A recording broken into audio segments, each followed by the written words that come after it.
Your things are outside. Don't come back. Your wife never owned the house. Mm-hmm. This is a dated property record request. Who checked the title before the locks changed? Dylan Sanders was 43 years old and worked as a maintenance supervisor for Midwest Commercial Properties in Indianapolis. To everyone on Maple Ridge Drive in Carmel, Indiana, he looked like another quiet, blue-collar husband who had somehow married above his station. His neighbors believed Sarah Sanders deserved someone wealthier. Dylan still drove a 12-year-old Chevrolet Silverado, packed homemade lunches, and repaired his own work boots instead of buying new ones.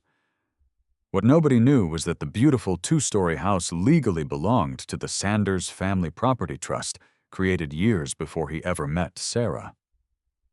Then he came home, found his suitcase waiting on the porch with a handwritten note taped across the handle, and heard the deadbolt click from inside just as his fingers reached for the front door.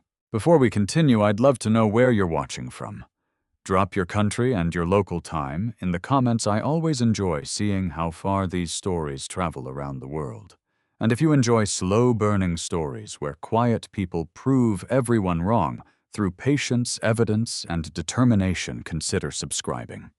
Tomorrow's story might remind you that the strongest comeback rarely begins with shouting. It begins with staying calm.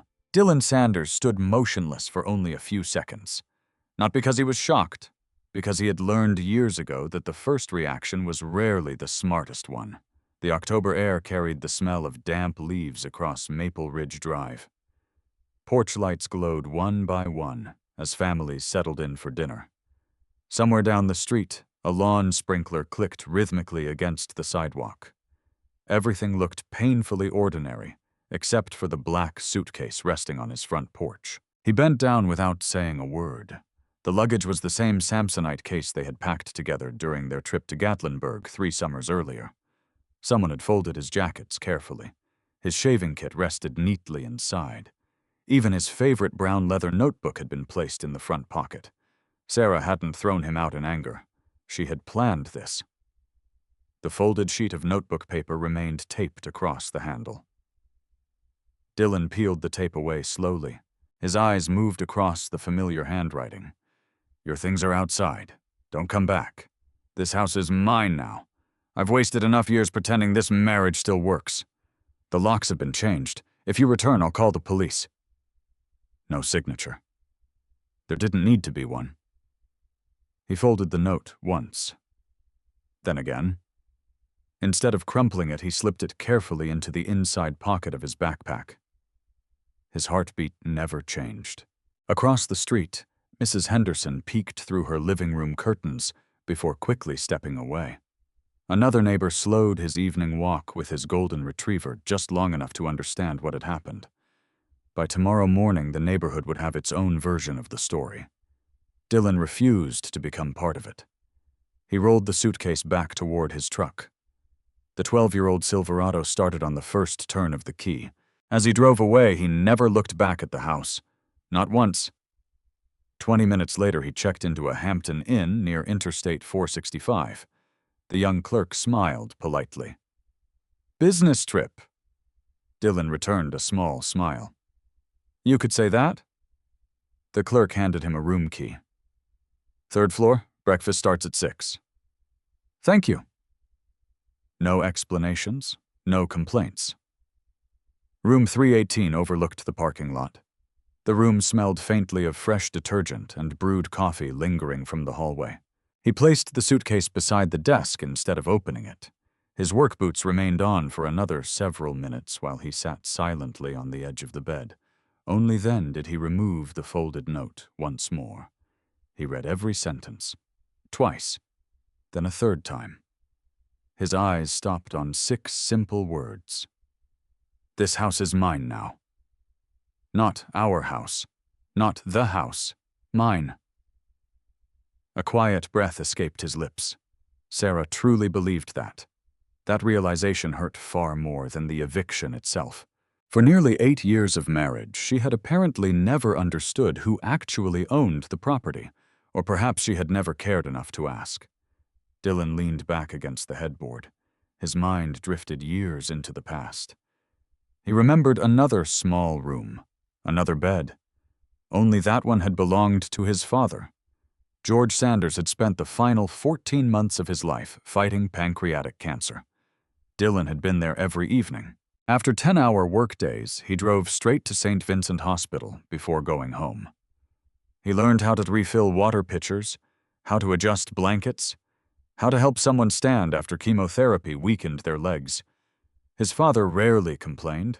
One night, while autumn rain tapped softly against the hospital window, George looked toward his son. "You've always been patient." Dylan had laughed quietly. "I learned that from watching you." His father smiled. "No," he shook his head weakly. "You learned because life kept testing you." Those words had stayed with Dylan long after the funeral. Patience, not weakness. Preparation, not panic. He reached for his phone. 23 missed messages. None from Sarah. Most came from co-workers wondering if he could cover an equipment inspection the following morning. He replied to each one normally. "See you at 7. "No problem." "I'll handle Building C." Nothing suggested his marriage had collapsed less than an hour earlier. Another notification appeared. His supervisor. "You still good for tomorrow?" Dylan answered immediately. "Absolutely." Work came first, always. He placed the phone face down on the nightstand. Silence returned. Outside headlights swept across the parking lot below. He finally opened the suitcase. Every shirt had been folded, every pair of jeans stacked. His work uniforms had even been washed. Sarah had prepared everything, which meant she had likely decided to remove him days earlier, maybe longer. There were no photographs, no wedding album, no framed picture from their anniversary, no gifts, only clothes. To her, he had become luggage. Nothing else. Dylan closed the suitcase gently. Anger tried to find a place inside him. It never quite did. Instead, questions settled into his thoughts. When had Sarah decided this? Who had convinced her why tonight? His phone buzzed again. A text from Richard Whitmore, Sarah's father. "Don't make this harder than it has to be." That was all. No greeting, no explanation. Dylan stared at the message before taking a screenshot. Then he archived it. Evidence, nothing more. A second message arrived moments later. Linda Whitmore. "We always hoped she'd find someone who matched her ambitions." He saved that one too, then muted both conversations. The room grew quiet once more. He walked toward the window. The reflection staring back looked exactly as it had that morning. Gray work shirt, weathered hands, short brown hair beginning to show strands of gray near the temples. A man most people overlooked. He understood why. His truck wasn't expensive. His clothes weren't fashionable. He never spoke loudly, never posted vacation pictures online, never bragged. Sarah used to say those things made him dependable. Lately she called them embarrassing. He remembered the dinner party 6 months earlier. One of Sarah's friends had asked what Dylan did for a living. "Maintenance," he answered. The conversation moved away almost instantly. Meanwhile, another guest, a commercial real estate investor, spent 20 minutes describing vacation homes in Aspen. Everyone listened. Sarah had smiled more during that conversation than she had all week. Dylan never mentioned that the investor rented his primary residence while Dylan quietly owned every square foot beneath the house where they had eaten dinner. Appearances were easy to misunderstand. Facts rarely were. His eyes returned to Sarah's handwritten note lying on the desk. One sentence stood apart from every other accusation. "This house is mine now." She hadn't threatened divorce. She hadn't argued about money. She had claimed ownership. That single sentence changed everything. Not emotionally, legally. Dylan reached into his wallet and removed an old business card that had remained there for years. Margaret Sullivan, attorney at law, estate planning, property trusts. He hadn't spoken to her in nearly a decade. He checked the time. 8:47 p.m. Too late to call. He carefully placed the card beside Sarah's note. Tomorrow morning would begin with one phone call. Not to Sarah, not to her parents, not to the police, to the one person who knew exactly why the Sanders Family Property Trust had been created before Dylan ever slipped a wedding ring onto Sarah's finger. He turned off the bedside lamp. For the first time that evening, he allowed himself to close his eyes. Sleep didn't come easily, but neither did regret. The next morning began before sunrise. Dylan had always been an early riser. By 5:30 a.m., he was already dressed in a clean gray work shirt, sitting at the small desk inside room 318, with a cup of black coffee growing cold beside him. The suitcase remained unopened in this corner. Sarah had packed every shirt with care, but he had no interest in unpacking any part of the life she had just removed from their home. His phone rested beside the folded handwritten note. At exactly 8:00 a.m., he dialed the number printed on the worn business card. Margaret Sullivan answered on the third ring. Sullivan Law Office. Margaret speaking. It's Dylan Sanders. There was a brief silence. Dylan. I hope I'm not interrupting. Not at all. Her voice softened immediately. It's been almost 9 years. It has. What can I do for you? Dylan glanced once more at Sarah's note before answering. I think I need the trust. Margaret didn't ask another question. Instead, she replied with the calm confidence of someone who already understood more than most people realized. Can you be here in an hour? Yes. And Dylan? Yes. Bring every document you have. I will. No. She corrected herself gently. Bring everything they think doesn't matter. He understood exactly what she meant. 45 minutes later, Dylan parked outside Sullivan Estate Planning on Meridian Street in downtown Indianapolis. The brick office looked exactly as he remembered. Small, professional, unpretentious. Inside, framed certificates lined the hallway beside photographs of Indiana courthouses dating back nearly 50 years. The receptionist recognized his name before he introduced himself. Ms. Sullivan is expecting you. Margaret stood as he entered her office. She looked older than he remembered her silver hair, replacing the dark brown ponytail she used to wear, but the sharpness in her eyes had never faded. She reached across the desk. It's good to see you again. I wish it were under different circumstances. I usually do. She motioned toward the chair opposite her. Dylan handed over Sarah's handwritten note first. Margaret read every line slowly. She didn't interrupt. She didn't comment. When she finished, she laid the note flat on her desk. Then she looked directly at Dylan. Did you argue? No. Raise your voice? No. Threaten anyone? No. Did you try forcing your way inside? No. She nodded once. Good. She reached into a drawer and removed a yellow legal pad. Now tell me everything. For nearly 40 minutes, Dylan described the previous evening exactly as it happened. No exaggeration, no emotional speeches, only facts. He described arriving home, finding the suitcase, reading the note, driving away, checking into the Hampton Inn, receiving messages from Richard and Linda Whitmore. Margaret wrote quietly without interrupting. Only once did she stop him. The text from Richard. Dylan handed over his phone. She read it. Don't make this harder than it has to be. She smiled slightly. Interesting. What is? He acknowledged something happened. I don't understand. It may become important later. She saved screenshots of every message. Then she asked a question Dylan had not expected. When exactly did you buy the house? May 14th, 2014? And when did you marry Sarah? September 18th, 2017? She nodded again. So the property predates the marriage? Yes. Good. She opened another file cabinet behind her desk.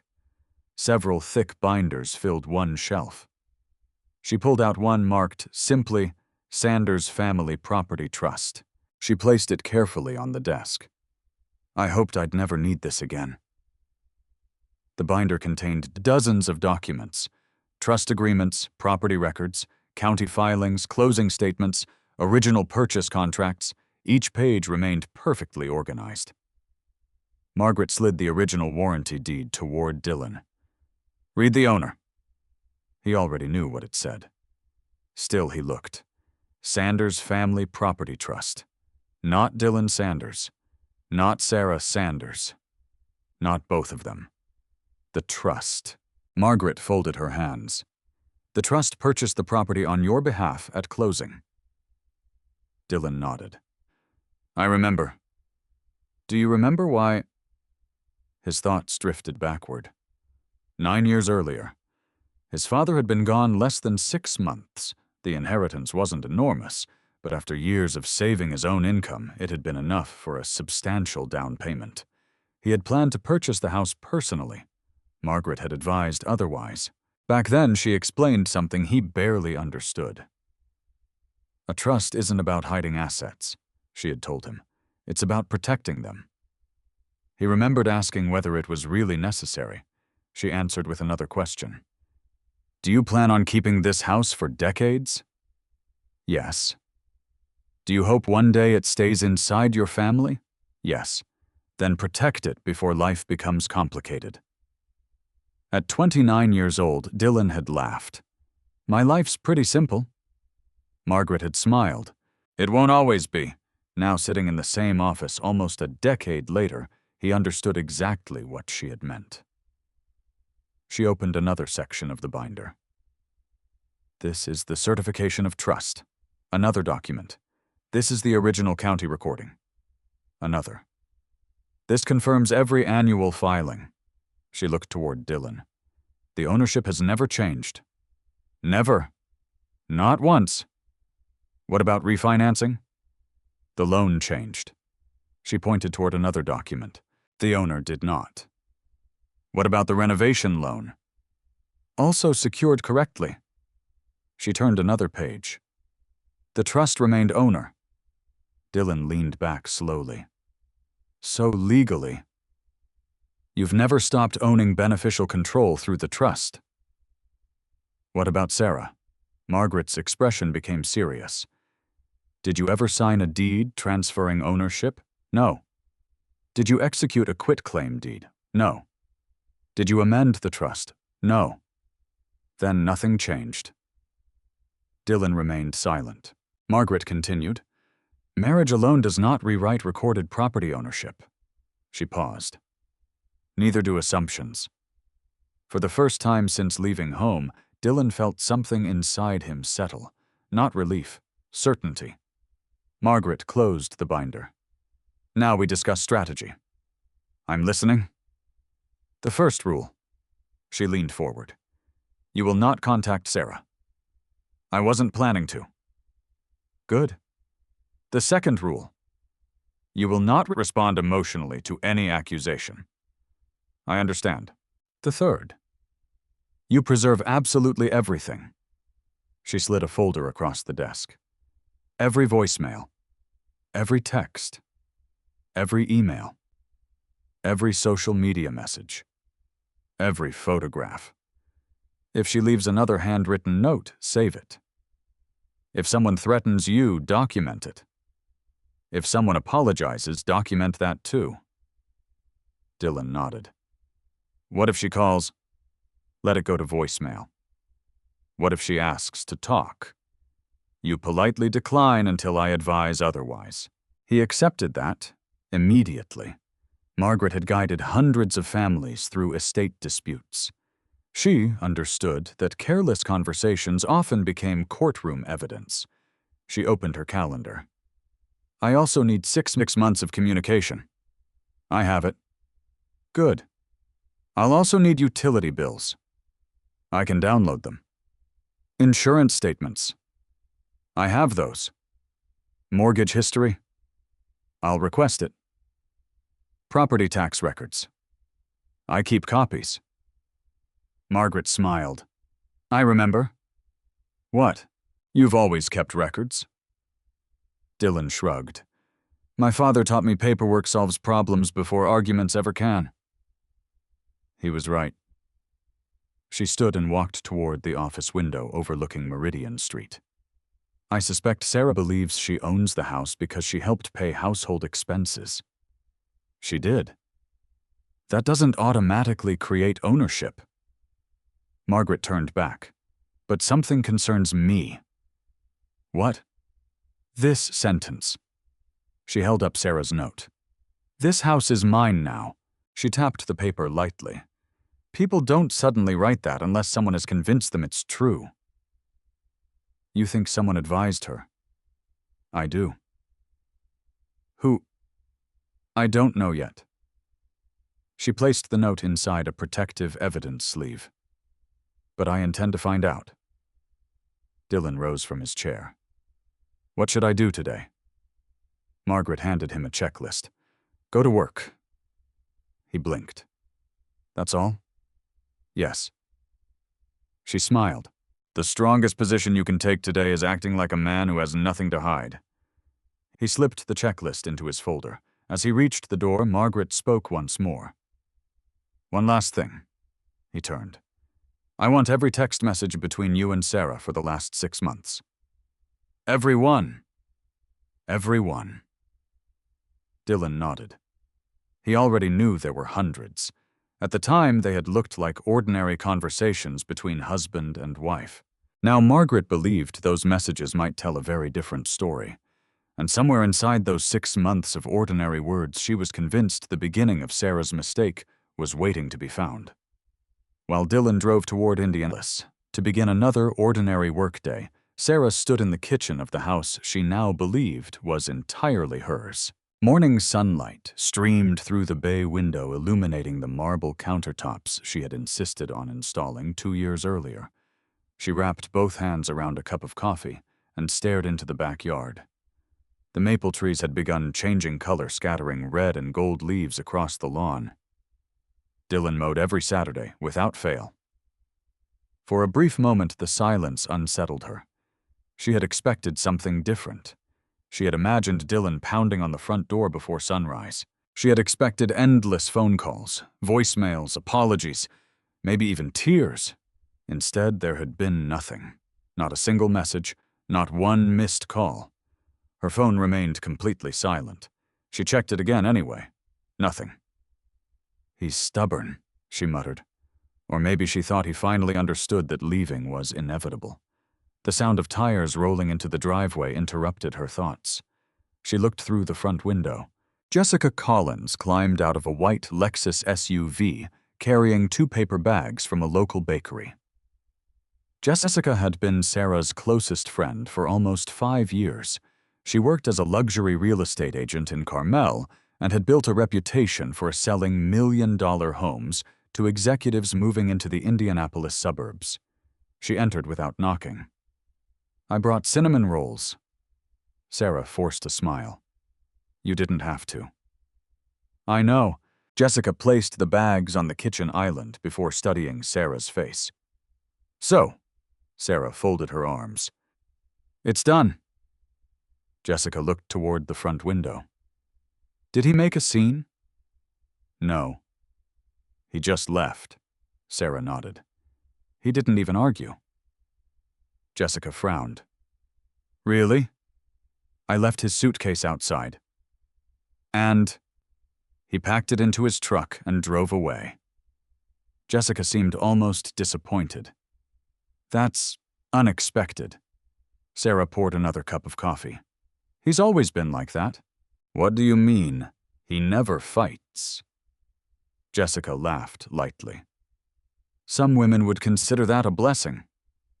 Sarah shook her head. No? You don't understand. He avoids conflict so much that nothing ever changes. Jessica didn't answer immediately. Instead, she walked through the living room, admiring the hardwood floors. You've got one of the nicest properties on this street. Sarah smiled proudly. I know. And once everything is finalized, she gestured around the room, you'll have options. Sarah had been thinking about those options for months. Selling, buying something newer, traveling, starting over, living the kind of lifestyle she believed she deserved. Dylan had never wanted those things. He always spoke about financial stability, emergency savings, long-term planning, retirement. He repaired things instead of replacing them. He bought reliable pickup trucks instead of luxury SUVs.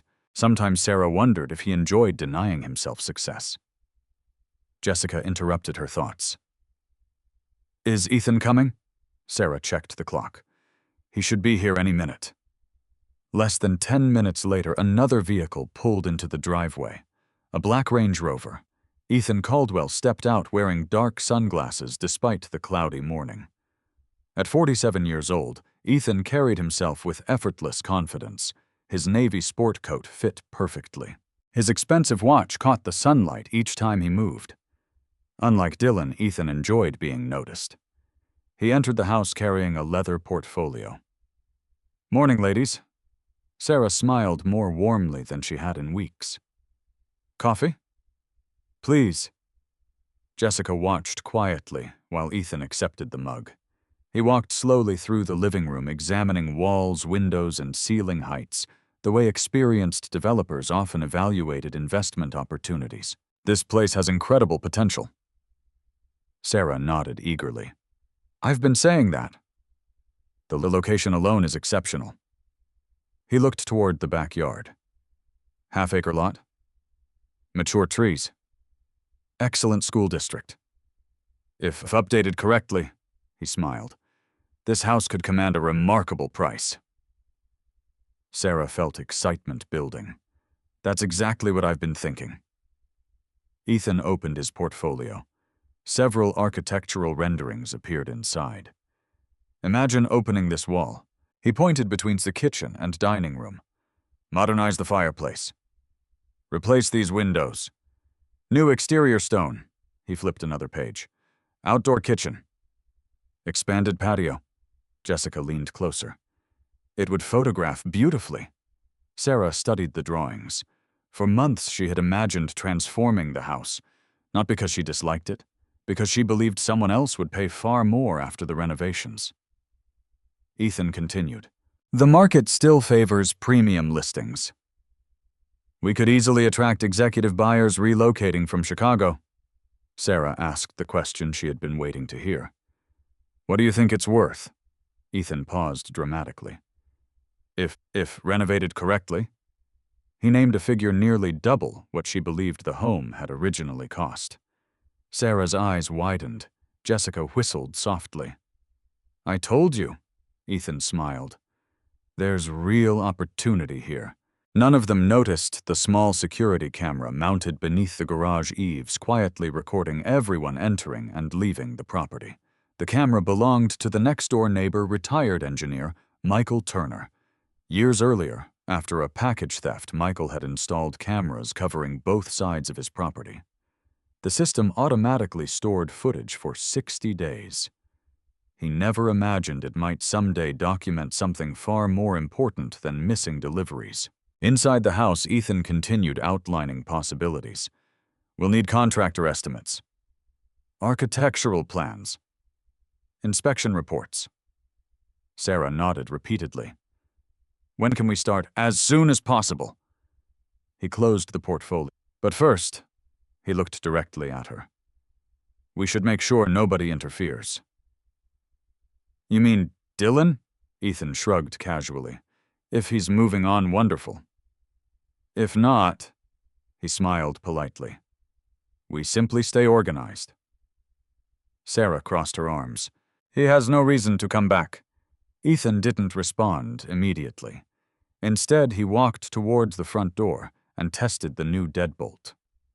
Good. You replaced the locks. Yesterday afternoon. Excellent, Jessica laughed. You really planned this. Sarah didn't deny it. I needed to. She remembered scheduling the locksmith while Dylan believed she was spending the afternoon shopping with friends. She remembered quietly packing his clothes while he worked overtime. She remembered taping the handwritten note to the suitcase. Everything had been carefully arranged. She believed she was taking control of her future. Across town, Dylan was inspecting a malfunctioning rooftop air conditioning unit on a commercial office building. His phone remained inside his work truck. He had no idea Sarah was already discussing renovations with a developer. He also didn't know Margaret Sullivan had spent the entire morning reviewing county property records. Back at the house, Ethan glanced toward the staircase. "Mind if I look upstairs?" "Of course." Sarah led him through every room: the primary bedroom, guest bedrooms, bathrooms, home office. Ethan measured walls using a laser device from his jacket pocket. Jessica followed behind, taking photographs. "This room could become a luxury suite. The bathroom needs updating. The closets could be expanded." Sarah imagined every improvement increasing the future selling price. No one questioned whether they actually possessed legal authority to make those plans. When they reached the upstairs landing, Ethan stopped. "You know." He looked thoughtfully down the hallway. "Once everything is settled, you may want to move quickly." "What do you mean?" "The market changes. If we prepare correctly, buyers won't hesitate." Sarah smiled. "I've waited long enough." Downstairs, another neighbor, walking his dog, glanced toward the house. He noticed unfamiliar vehicles parked outside. Construction catalogs spread across the dining room table. People measuring walls.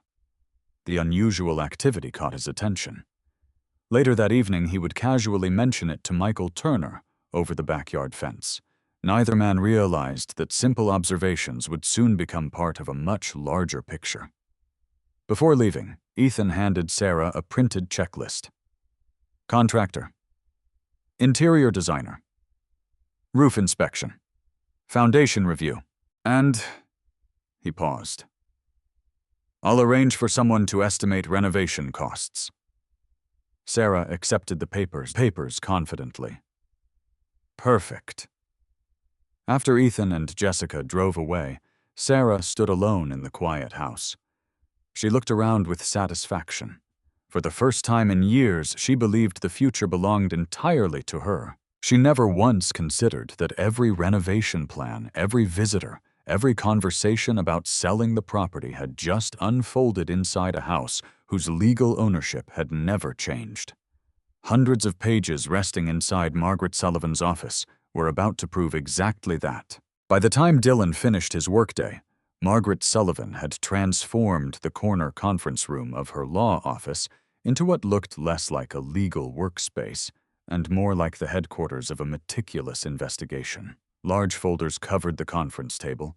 Each one carried a handwritten label: property records, trust documents, financial history, insurance, taxes, communications. Margaret believed that complicated legal disputes rarely depended on dramatic revelations. More often, they were decided by hundreds of ordinary documents arranged in the correct order. At precisely 5 o'clock, Dylan walked into the office carrying a banker's box. "I brought everything I could find." Margaret smiled. "I had a feeling you would." He set the heavy box on the table. Inside were neatly organized folders he had accumulated over years without ever imagining they might become important. Mortgage statements, homeowners' insurance renewals, utility bills, property tax receipts, home improvement invoices. Even instruction manuals for appliances remained filed by purchase date. Margaret looked impressed. "You keep records better than most businesses." "My father believed paperwork was a second memory." "He gave you excellent advice." Together, they began sorting documents. Margaret arranged everything chronologically. She rarely read an entire document immediately. Instead, she searched for patterns: dates, names, addresses, signatures. Every piece helped establish a timeline. Nearly an hour passed before she finally stopped. "Look at this." She handed Dylan a copy of the original closing statement from May 2014. The buyer appeared exactly as expected. Sanders Family Property Trust. Purchase funds had originated from two sources: Dylan's savings account. His father's estate distribution. Margaret placed another document beside it. The warranty deed, same owner. Then another. The county recording acknowledgement, same owner.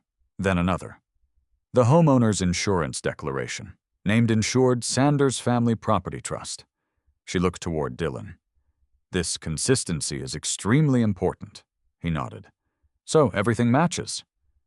Exactly. When documents remain consistent over years, courts tend to trust them. She reached for another folder. Now let's examine what changed recently. The communication records covered the previous 6 months. Margaret reviewed text messages while Dylan quietly answered occasional questions. When did Sarah begin mentioning renovations? Spring. When did she first discuss selling? Early summer. When did Ethan Caldwell first appear? Dylan thought carefully. I remember meeting him at a charity dinner. When? Maybe 4 months ago. Margaret made another note. She continued scrolling through months of messages. Most conversations appeared completely ordinary. Can you pick up milk?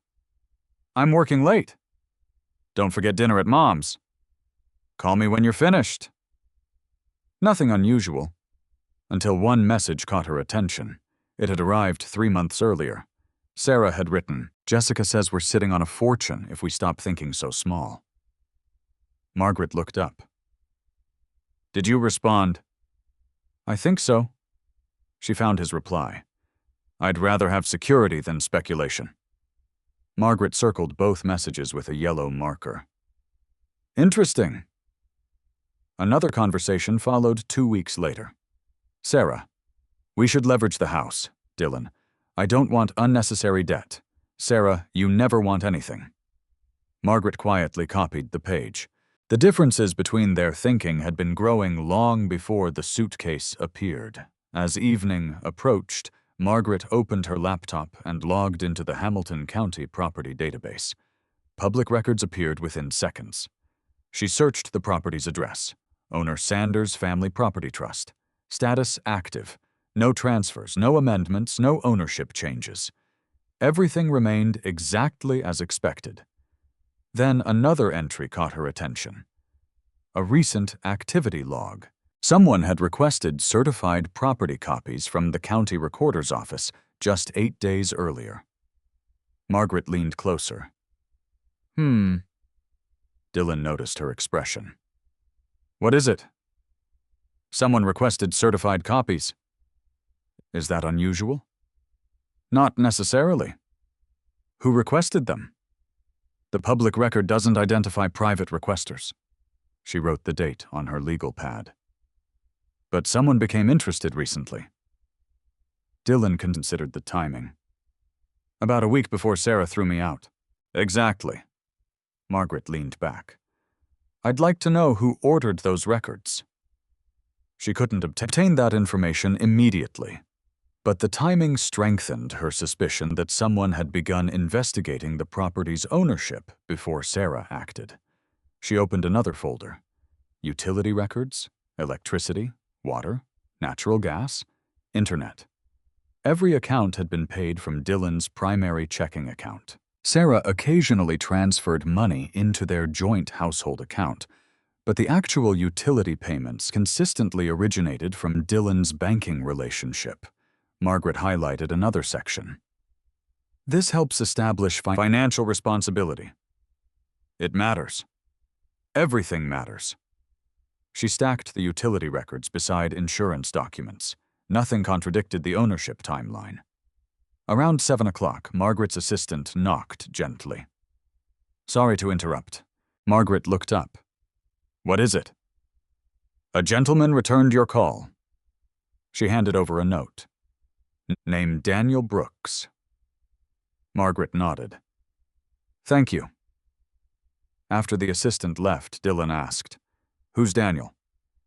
A licensed private investigator. You think we'll need one? I hope not. She smiled faintly. But hope isn't strategy. She picked up the phone and returned Daniel's call. The conversation lasted only a few minutes. When she finished, Dylan waited. You hired him. Not yet. But I asked some questions. What kind? If someone is preparing to profit from property they don't own, they often leave a trail. What kind of trail? Business meetings. Permit inquiries. Contractor consultations. Financial partnerships. She closed her notebook.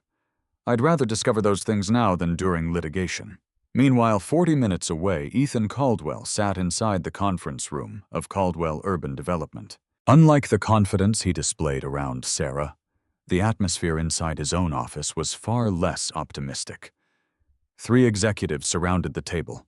Financial statements covered every surface. One man adjusted his glasses. "We've got another lender asking about repayment."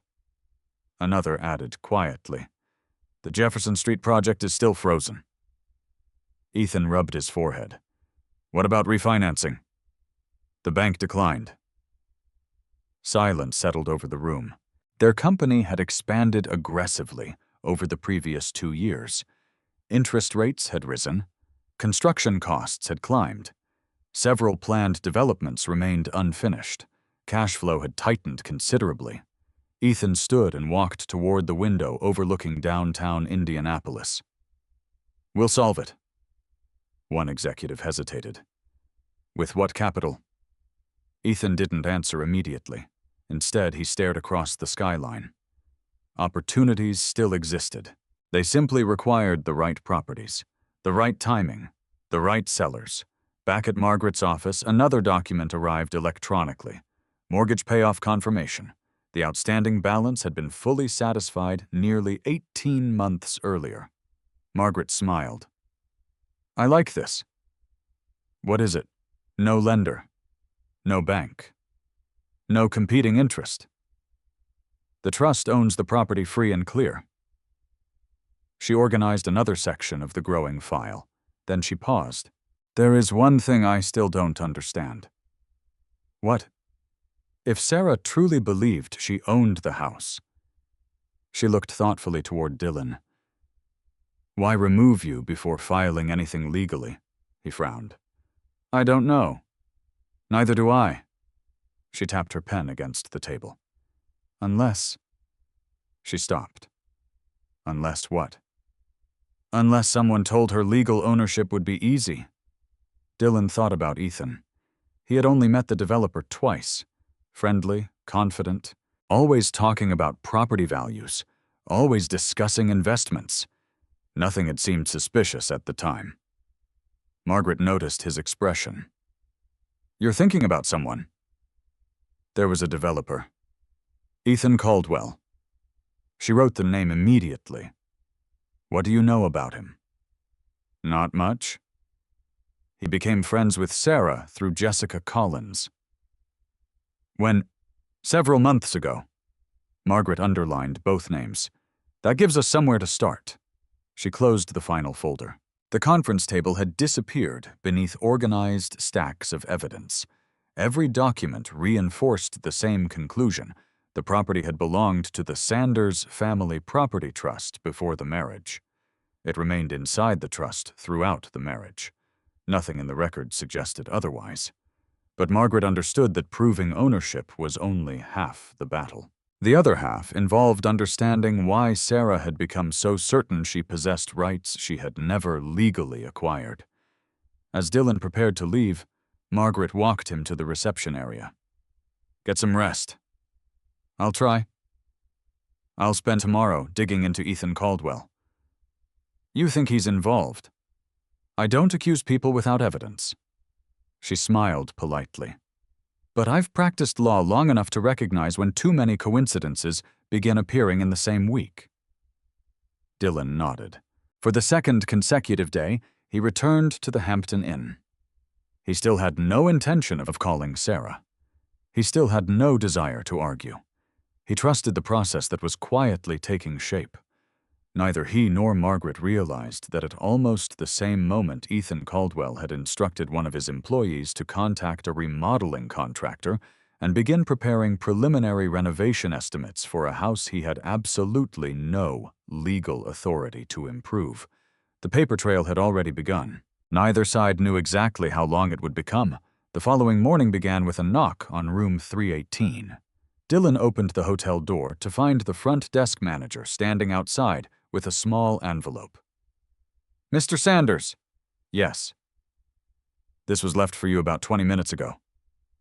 Dylan accepted the envelope. "No return address." The manager shook his head. "I'm afraid not." "Thank you." After the manager walked away, Dylan locked the door before opening it. Inside was a single folded sheet of paper. No signature, no handwriting he recognized, only one typed sentence. "You should walk away before lawyers make everything worse." He read it twice. His expression never changed. Instead of throwing it away, he placed the anonymous note into a clear plastic document sleeve Margaret had given him the previous evening. Every piece of paper mattered, especially the ones intended to intimidate. 20 minutes later, he was sitting inside Margaret Sullivan's office. She examined the note carefully without touching the surface directly. "Wear gloves?" Dylan asked.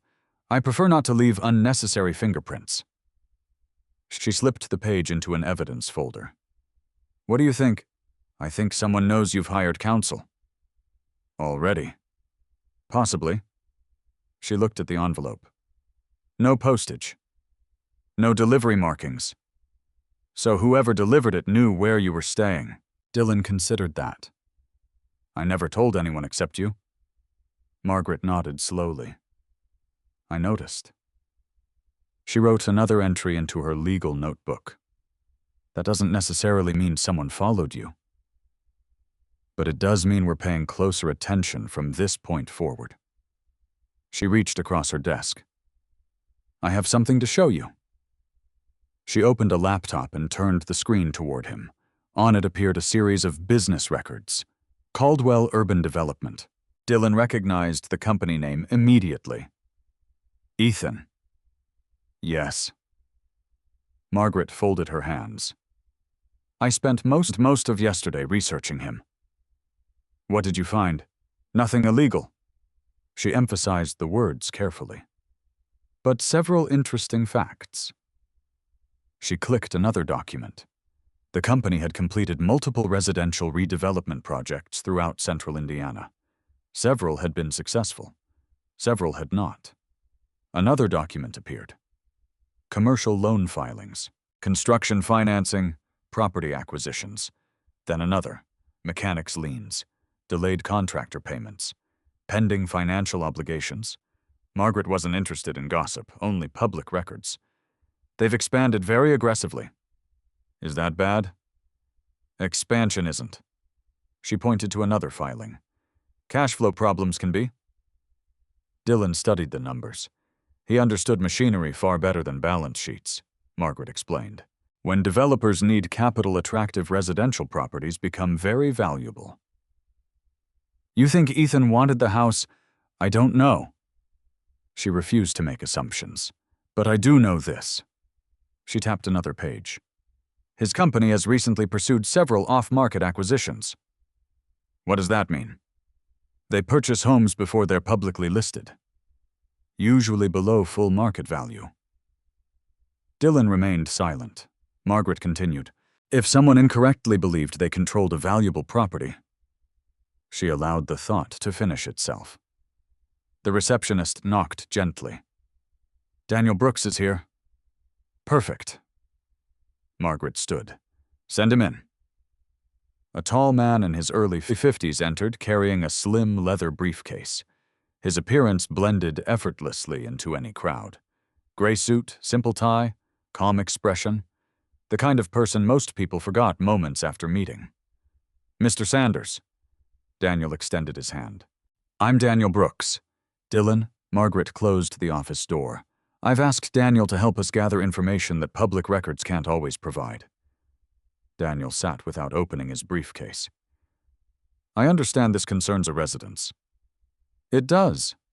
Margaret summarized the situation with remarkable efficiency. She explained the trust, the lockout, the handwritten note, Ethan Caldwell, Jessica Collins. The renovation discussions she suspected had already begun. Daniel listened without interruption. Only after she finished did he ask his first question. Has anyone photographed the property since Mr. Sanders left? Dylan shook his head. I haven't. Daniel looked toward Margaret. I'll start there. What else? Neighbors. Contractors.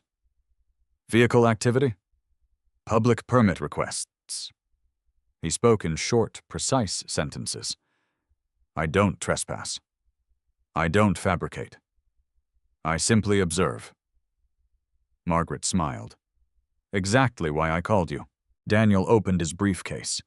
Inside were maps of the neighborhood, property ownership diagram, satellite photographs. He highlighted surrounding homes. Neighbors often notice more than they realize. They remember moving trucks, visitors, repeated vehicles, construction equipment, delivery schedules. He looked toward Dylan. You lived there for years. Who talks to everyone? Without hesitation, Dylan answered. Michael Turner, the retired engineer next door. Anything else? He notices everything. Daniel smiled. My favorite kind of neighbor. He wrote down Michael's name. What about across the street? Mrs. Henderson. She watches through the curtains. Daniel chuckled. Even better. Margaret leaned back. You think they'll cooperate? If approached respectfully. Daniel closed the notebook. People usually appreciate being asked for facts instead of gossip. The meeting continued for another hour. They created a detailed timeline. Monday afternoon. Locksmith arrives. Tuesday evening. Dylan removed from the house. Wednesday morning. Developer visits. Potential renovation planning. Anonymous hotel letter. Every event now occupied its proper place. Daniel finally stood. I'll begin this afternoon. Where first? The neighborhood. After he left, Margaret turned toward Dylan. I have another concern. What is it? If Sarah genuinely intends to sell the property, she opened a legal reference book. Someone may soon contact a title company. Would they discover the trust immediately? So the sale couldn't happen. Not legally. She paused. But attempted transactions often produce valuable evidence. Dylan understood. Sometimes people revealed their assumptions when they encountered reality. Margaret's phone rang. She answered. After less than a minute, she covered the receiver. It's the Hamilton County Recorder's office. She listened carefully before thanking the caller. When she hung up, her expression changed. They confirmed something. What? The certified property copies requested last week. They can't identify who requested them. But, she looked directly at Dylan. They were picked up in person. Does that help? It narrows possibilities. She made another note. No mailing address. No online delivery. Someone physically visited the office. Meanwhile, Daniel Brooks parked quietly 2 streets away from Dylan's former home. He never parked directly in front of a location. Years of investigative work had taught him subtlety mattered. He walked casually through the neighborhood carrying nothing more suspicious than a reusable coffee cup. Maple Ridge Drive looked peaceful. Children rode bicycles. Dogs barked behind wooden fences. Landscapers trimmed hedges. Everything appeared perfectly ordinary. Until he reached Dylan's house. A contractor's pickup truck sat in the driveway. Another SUV parked behind it. Daniel slowed naturally without staring. The contractor unloaded measuring equipment. No tools, only laser devices. Clipboards, camera, an estimate.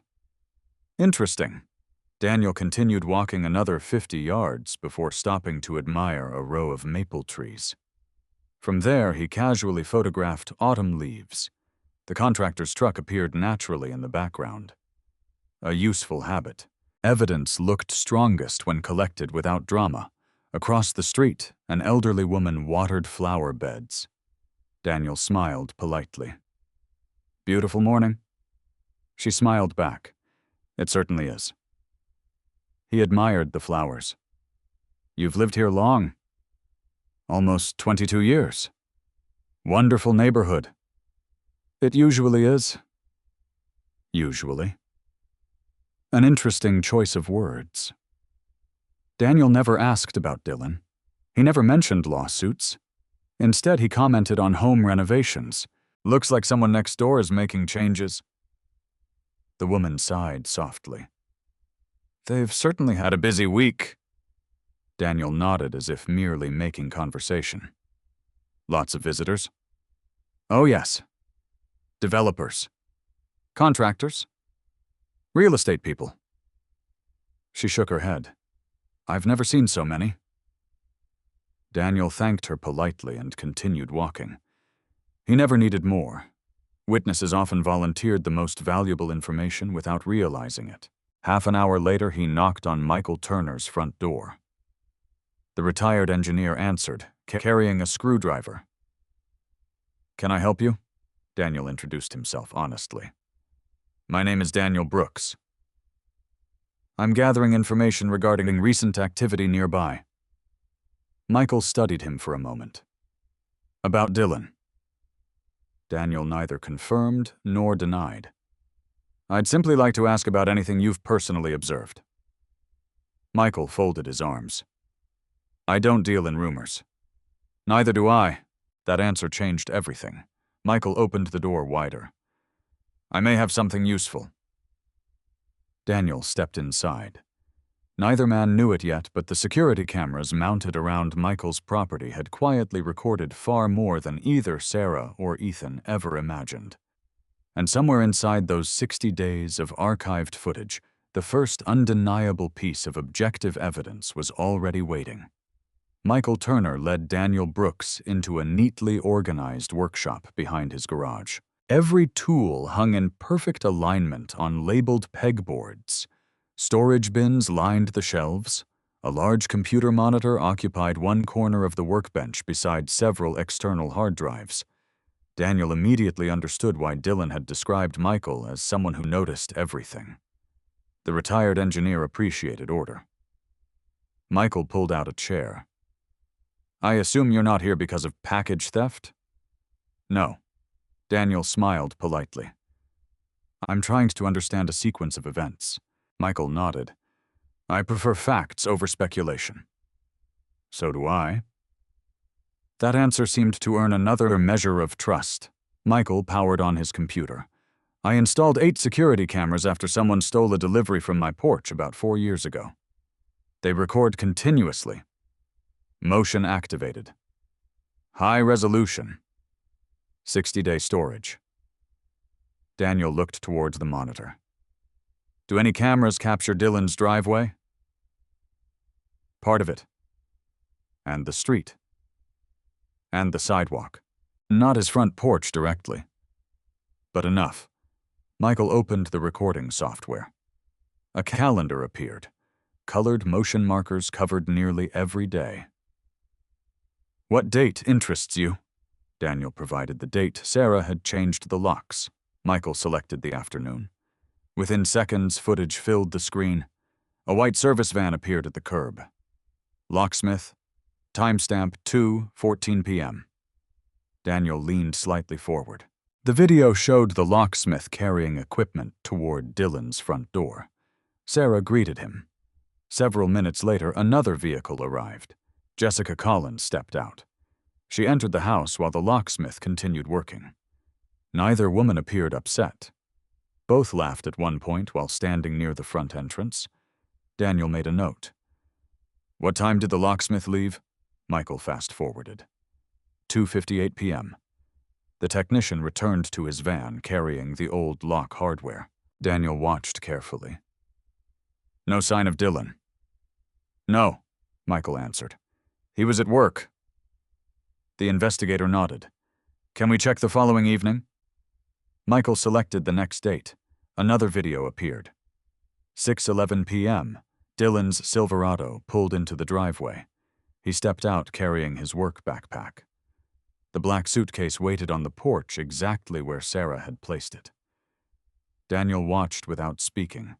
The footage had no audio, but actions often revealed enough.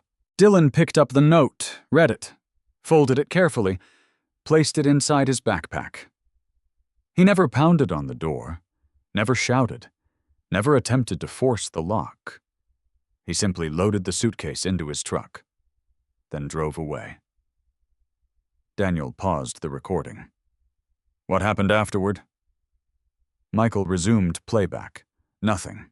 No confrontation, no police, no argument. The street returned to normal. Daniel quietly exhaled. This is excellent. Michael looked surprised. It doesn't seem very dramatic. It doesn't need to be. Daniel smiled faintly. Sometimes the absence of drama becomes the strongest evidence. He requested copies. Michael agreed immediately. I'll export everything. Both days. And the original files. With timestamps. Daniel appreciated the precision. Before leaving, he asked one final question. Did you notice unusual visitors afterward? Michael thought carefully. The next morning. Developer. Contractor. Someone measuring the house. Daniel nodded. Thank you. Michael hesitated. Can I ask something? Of course. Dylan's a decent man. I've known him almost 9 years. He shoveled my driveway after my knee replacement. He repaired my fence after a windstorm. He never accepted money.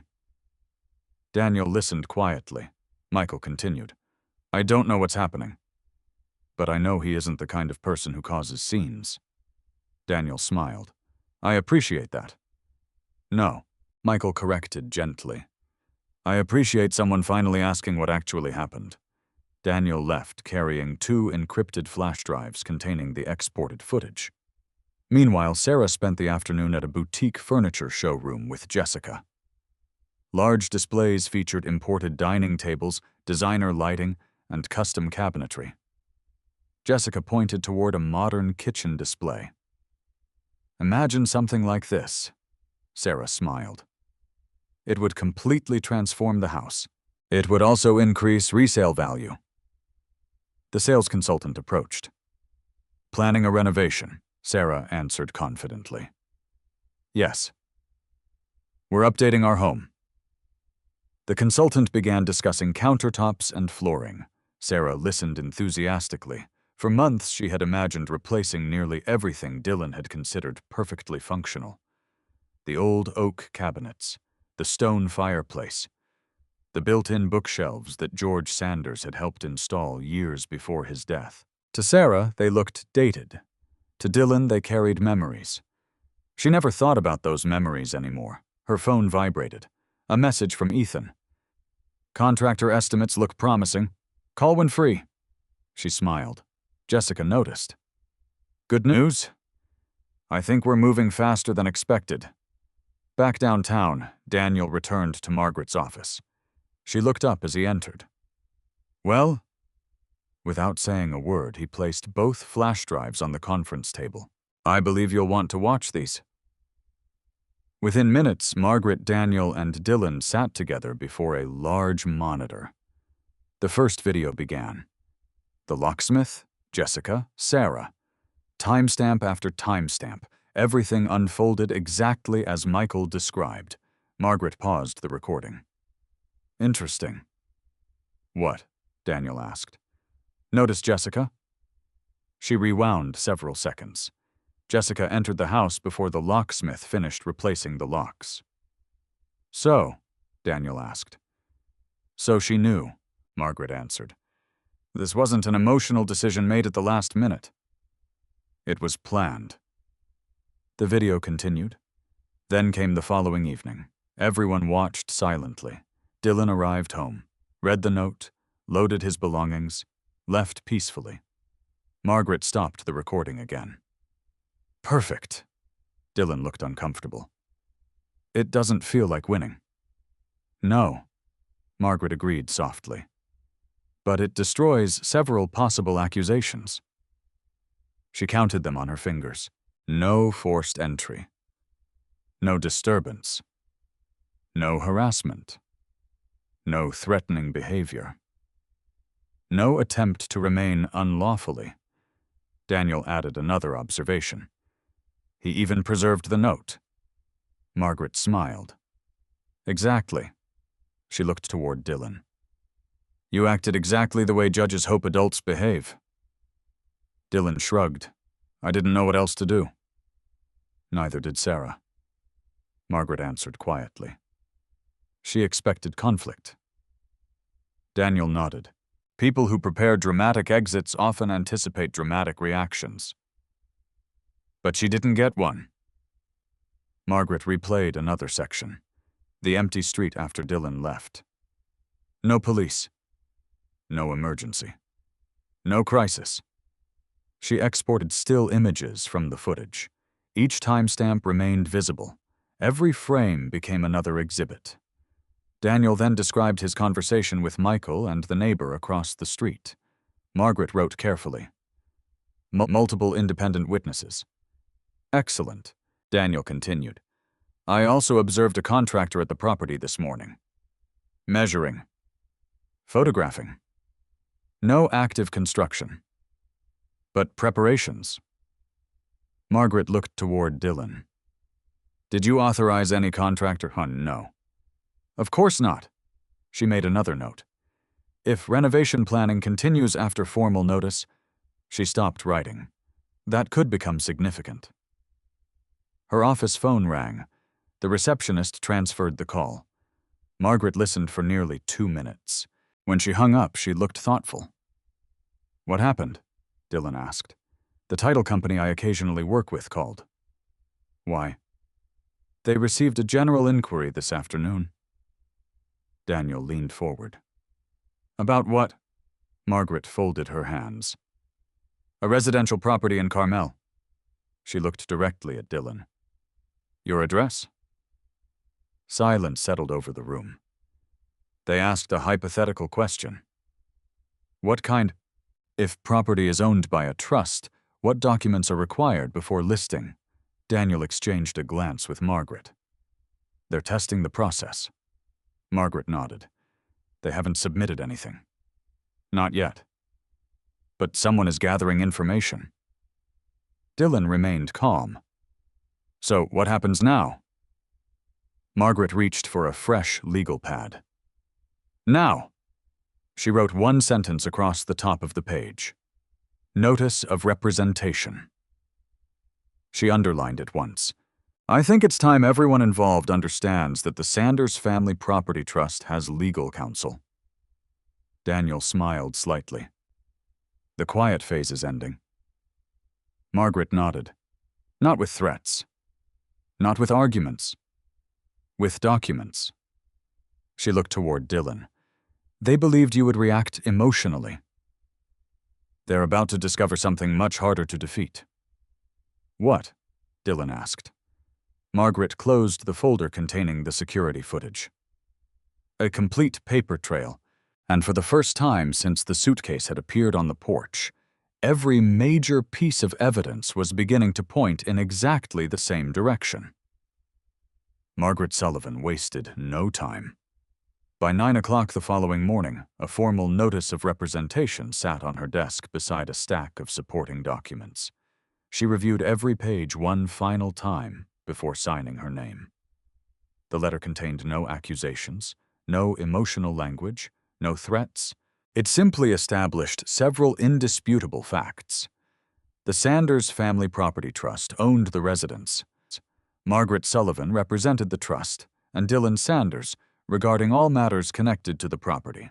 Any future communications concerning occupancy, possession access renovation, transfer financing, or sale must be directed through her office. Failure to do so could create additional legal consequences. She placed the signed letter into 3 separate envelopes, one addressed to Sarah Sanders, one to Ethan Caldwell, one to Jessica Collins. Each would be delivered by certified mail and electronic courier before noon.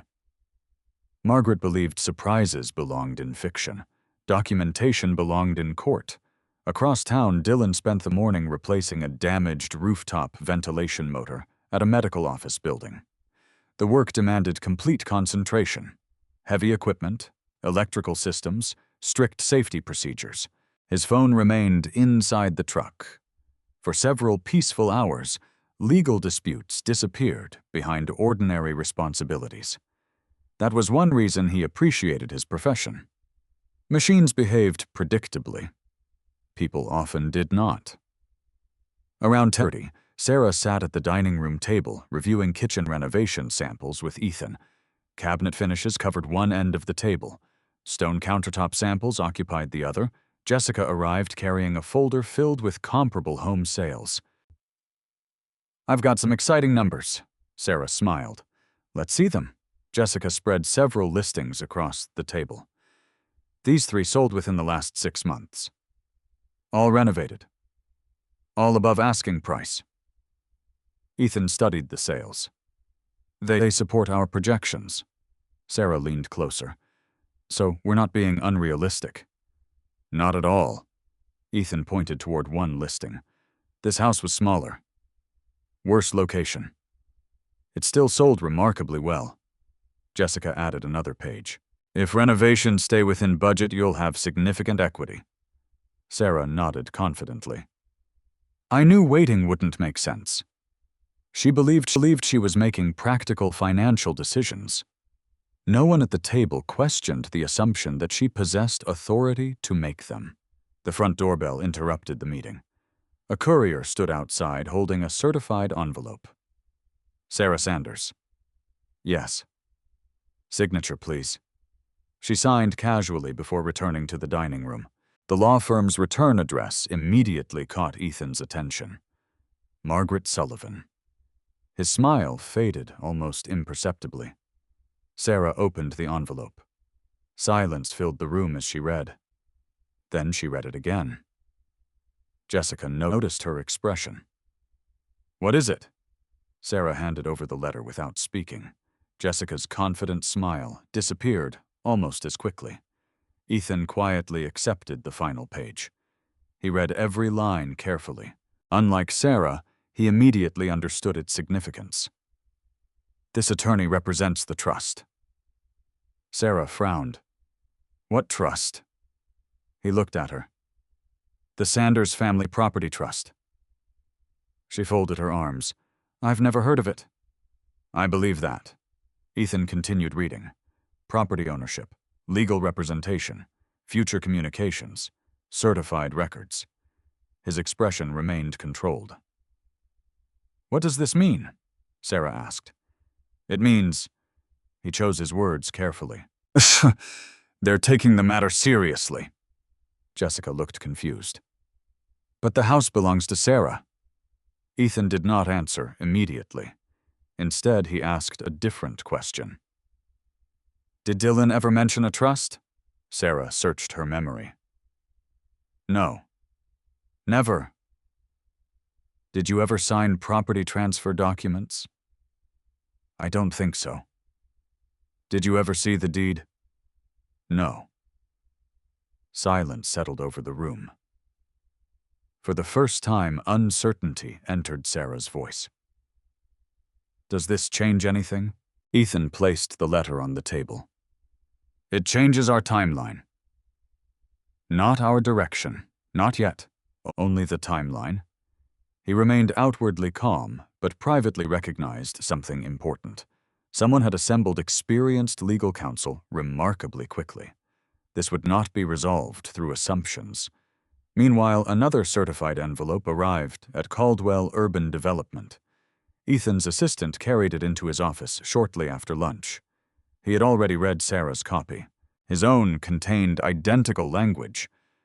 He closed the office door before reading it again.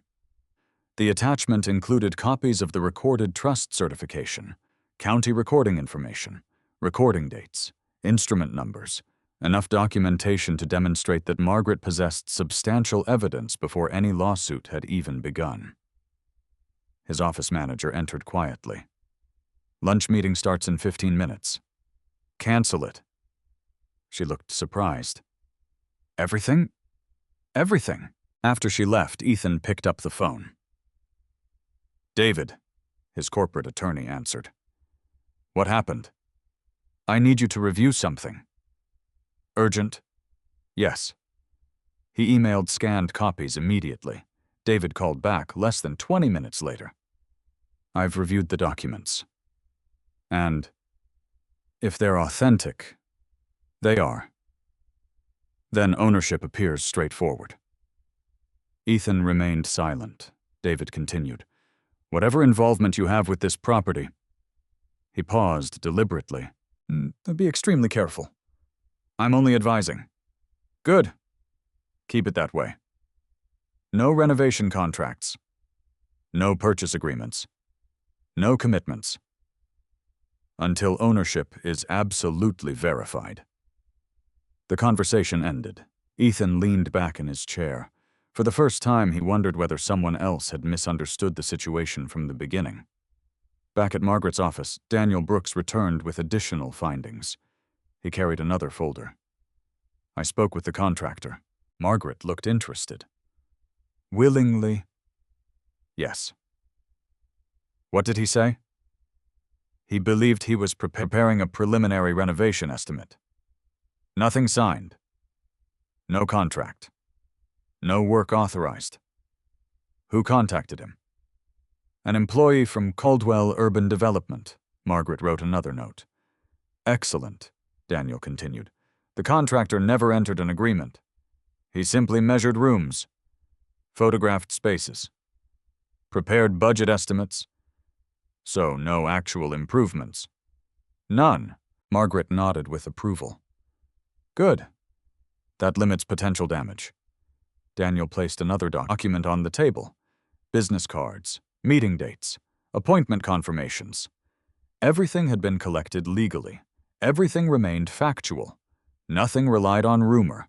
Margaret appreciated investigators who understood the difference. Later that afternoon, Dylan arrived after work. Margaret summarized the day's developments. They've all received formal notice. How did they respond? We don't know yet. Daniel added, the contractor has already become more cautious. That's expected. Dylan listened quietly. He asked only one question. What's next? Margaret opened a fresh calendar. We wait. That's all. For now. She smiled slightly. Legal pressure often produces useful reactions. As if on cue, the office receptionist knocked. Mrs. Sullivan? Yes. Sarah Sanders is on line 1. Daniel and Dylan exchanged a glance. Margaret answered without hesitation. This is Margaret Sullivan. Several seconds passed while Sarah spoke. Margaret listened without interrupting. Finally, she replied, I understand your position. Another pause. No.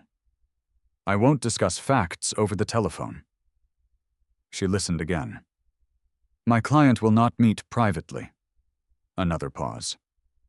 Any discussions will occur through counsel. Her tone remained perfectly professional. No. I did not accuse you of anything. She waited. You've received the documentation. If you believe it contains inaccuracies, you're free to have your attorney review it. Another long silence followed. Margaret finally said, Thank you for calling. She ended the conversation. Dylan looked at her.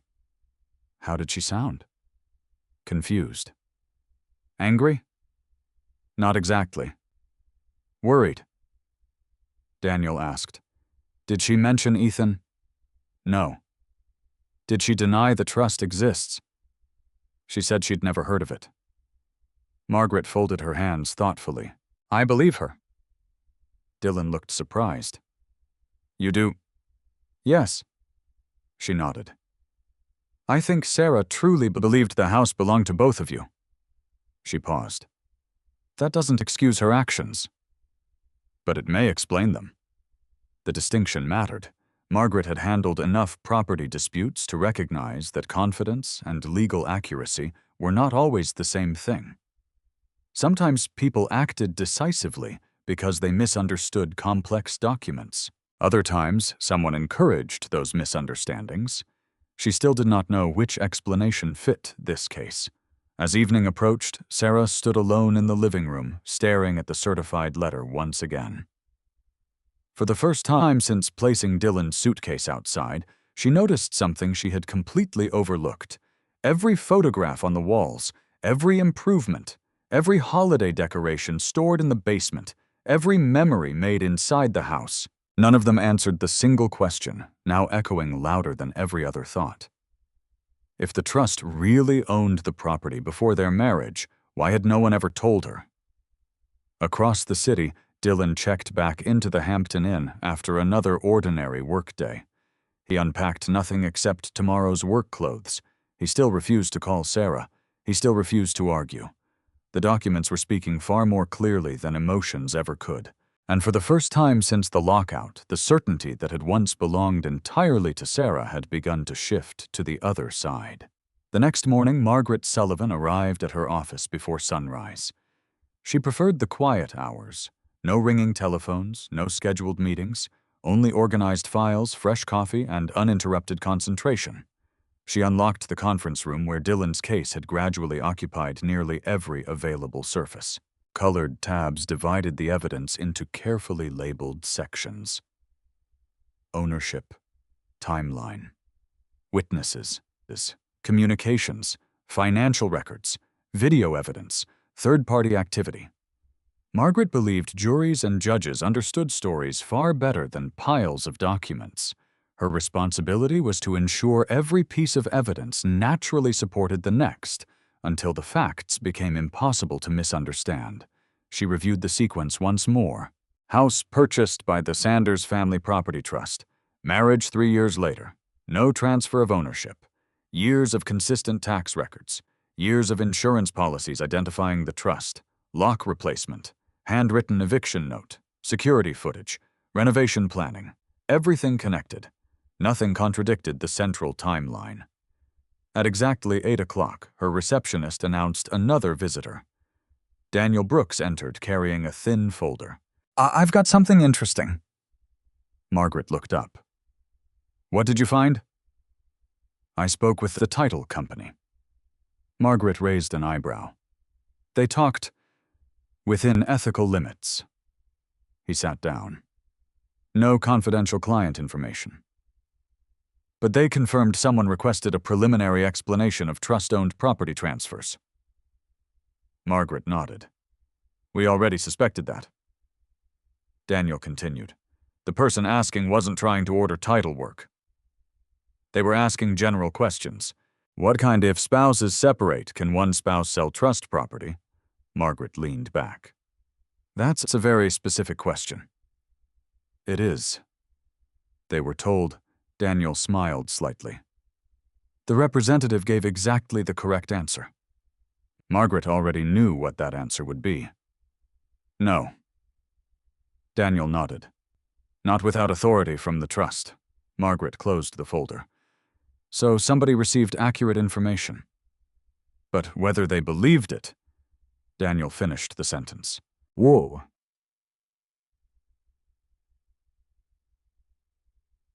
That is another matter. Across town, Sarah drove alone to visit her parents. Richard Whitmore opened the front door before she reached the porch. You look exhausted. I didn't sleep. Linda emerged from the kitchen carrying tea. What happened? Sarah placed Margaret's certified letter on the dining room table. Neither parent spoke while reading it. Richard finished first. His expression remained unreadable. Linda looked confused. I don't understand. Neither do I, Sarah answered quietly. It says the house belongs to some trust. Richard read the first page again. Did Dylan ever mention this? No, Linda frowned. There must be a mistake. Sarah wanted to believe that. I thought so too. Richard remained unusually silent. He had spent decades negotiating commercial contracts. One habit had never left him. He respected paperwork. Finally, he asked a simple question. "Have you seen the deed?" Sarah hesitated. "No." "The closing documents?" "No." "The original purchase paperwork?" "No." Richard folded the letter carefully. "Then we shouldn't make assumptions." Linda looked surprised. "Richard." "What?"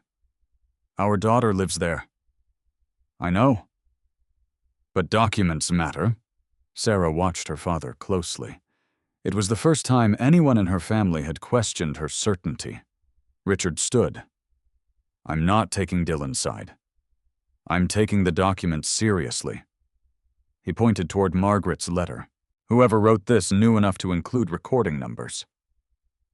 That's rarely done unless they're confident." Sarah felt a knot forming in her stomach. "So, what do I do?" Richard answered immediately. "Hire your own attorney." "Not Ethan. Not Jessica. An actual property attorney." Meanwhile, Ethan Caldwell sat across from his attorney, David Lawson. The conference table held copies of county property records. David spoke first. "I ordered independent verification. And the trust exists. No ownership transfer has ever been recorded." Ethan remained quiet. David continued. "Legally speaking, you should distance yourself." "I haven't signed anything." "Good. Keep it that way." Ethan nodded slowly. "I honestly believed Sarah owned the house jointly." David looked directly at him. "Belief doesn't change title." He closed the file. "If she asks about renovations, what should I tell her?" "The truth. Nothing proceeds until ownership is resolved." Ethan looked toward the window. For the first time, he wondered whether enthusiasm had allowed everyone to skip the most basic question. Who actually owned the property? Back at Midwest Commercial Properties, Dylan spent the morning inspecting elevators at a downtown office tower. His supervisor, Mark Ellison, walked beside him, reviewing maintenance reports. "You've been staying at the hotel." "For now." Mark didn't ask for details. He respected privacy. "If you need schedule flexibility, I appreciate it. Take whatever time you need." Dylan nodded gratefully. Reliable employees often earned quiet loyalty. Mark trusted Dylan because 12 years of consistent work had proven his character long before personal problems appeared. Later that afternoon, Dylan received a message from Margaret. "Please stop by after work. No emergency. Good progress." He smiled faintly. Those 3 words carried more reassurance than she probably realized. Good progress. When he arrived, Daniel and Margaret already waited inside the conference room. Margaret pointed toward a whiteboard. "I've updated the timeline." The board displayed every important event: purchase of the property, creation of the trust, marriage, recent text messages, locksmith appointment, suitcase, developer visit, anonymous hotel letter, certified notices, attorney consultations. Everything fit together with remarkable consistency. Daniel added another folder. "I also spoke with their locksmith." Dylan looked surprised. He remembered. Very clearly. "Why?" "Because Sarah specifically requested every exterior lock be replaced immediately." Daniel opened his notebook. The locksmith also confirmed she represented herself as the homeowner. Margaret wrote another note. "Did he verify ownership?" "No." He explained that's not part of his job. "He simply performed the requested service." Margaret nodded. "As expected. Still useful." Every witness added another independent piece to the puzzle. The receptionist interrupted again. "Mrs. Sullivan." "Yes." "A courier just delivered something." Margaret accepted a sealed envelope. The sender surprised her. "Law offices of Rebecca Harmon." She opened it carefully. Inside was a brief professional letter. Rebecca Harmon represented Sarah Sanders. Margaret read silently, then smiled. "What is it?" Dylan asked. "Sarah hired counsel." Daniel nodded approvingly. That was inevitable. Margaret handed over the letter. Rebecca requested copies of the trust documents and proposed an initial meeting before litigation. No accusations, no hostile language, only professional communication. Margaret looked pleased. "This is actually encouraging." Dylan seemed confused. "Why?" "Because reasonable attorneys usually recognize reasonable evidence." She folded the letter. "They're asking questions. They're not making threats." Daniel leaned forward. "You think settlement is possible?" Margaret considered the question carefully. "I don't know. But we're finally discussing facts instead of assumptions." She drafted a response immediately. Professional, courteous, direct. Copies of the requested documents would be provided under appropriate conditions. A preliminary meeting could be arranged. No court filing had yet become necessary. As the meeting concluded, Dylan looked once more at the growing collection of binders. Weeks earlier, he had believed paperwork was simply something responsible adults kept in filing cabinets. Now, those same documents had become the strongest protection he possessed. On the opposite side of the city, Sarah sat alone in her attorney's waiting room. Rebecca Harmon had not yet reviewed every document. She had only asked one question during their initial phone call. "Before we discuss feelings, tell me who purchased the property." Sarah had not known the answer. For the first time since placing Dylan's suitcase outside, she realized she had built every decision upon something she had never actually verified. And somewhere between certainty and evidence, the distance had become much larger than she ever imagined. Rebecca Harmon believed first meetings revealed far more than legal files. As Sarah entered the office, Rebecca watched carefully. Not the expensive handbag, not the tailored jacket, not the nervous hands. She watched confidence. People who possessed strong legal positions usually arrived with documents. People who relied upon assumptions usually arrived with certainty. Sarah carried only Margaret Sullivan's letter. Rebecca greeted her politely. "Please have a seat." Sarah thanked her and settled into the chair across the desk. Rebecca picked up the certified notice. "I've already reviewed this." Sarah nodded. "I need to know whether it's true." Rebecca didn't answer immediately. Instead, she asked another question. "Tell me about the purchase of the house." "We moved in after we got married." Rebecca wrote several notes. "Who purchased it?" "Dylan." "Did you attend the closing?" "No." "Did you sign mortgage documents?" "No." "Were you listed on loan paperwork?" "I don't remember." Rebecca continued calmly. "Have you ever personally seen the deed?" Sarah lowered her eyes. "No." Rebecca closed her notebook. "I requested certified county records this morning." Sarah looked up quickly. "You already have them. They should arrive shortly." Rebecca believed in confirming facts independently, even when opposing counsel appeared completely accurate. The receptionist knocked gently. "They're here." Rebecca accepted the envelope. She opened the certified county records without comment. The documents matched Margaret's letter exactly. Owner Sanders Family Property Trust. Recording date, May 2014. No subsequent deed, no transfer, no quitclaim, no amendment conveying ownership to Sarah. Rebecca reviewed every page twice. Then she looked at Sarah. "The trust owns the property." Silence filled the office. Sarah stared at the documents. "There has to be something missing." Rebecca shook her head. "Not from these records." Sarah struggled to understand. "But I'm his wife." "Yes." "I lived there." "Yes." "I helped decorate it." Rebecca nodded sympathetically. "I don't doubt that. But occupancy isn't the same as ownership." Sarah leaned back slowly. The distinction sounded simple. Yet it changed everything. Rebecca continued carefully. Marriage creates many shared rights, but it doesn't automatically transfer title to property purchased before the marriage. Sarah looked toward the window. So, she struggled to finish the sentence. I may have thrown him out of a house that wasn't legally mine. Rebecca chose her words with precision. I'm saying you acted without confirming your legal authority. There was an important difference. Rebecca never accused clients. She explained risks. Sarah covered her face briefly. I honestly believed... I know, Rebecca answered quietly.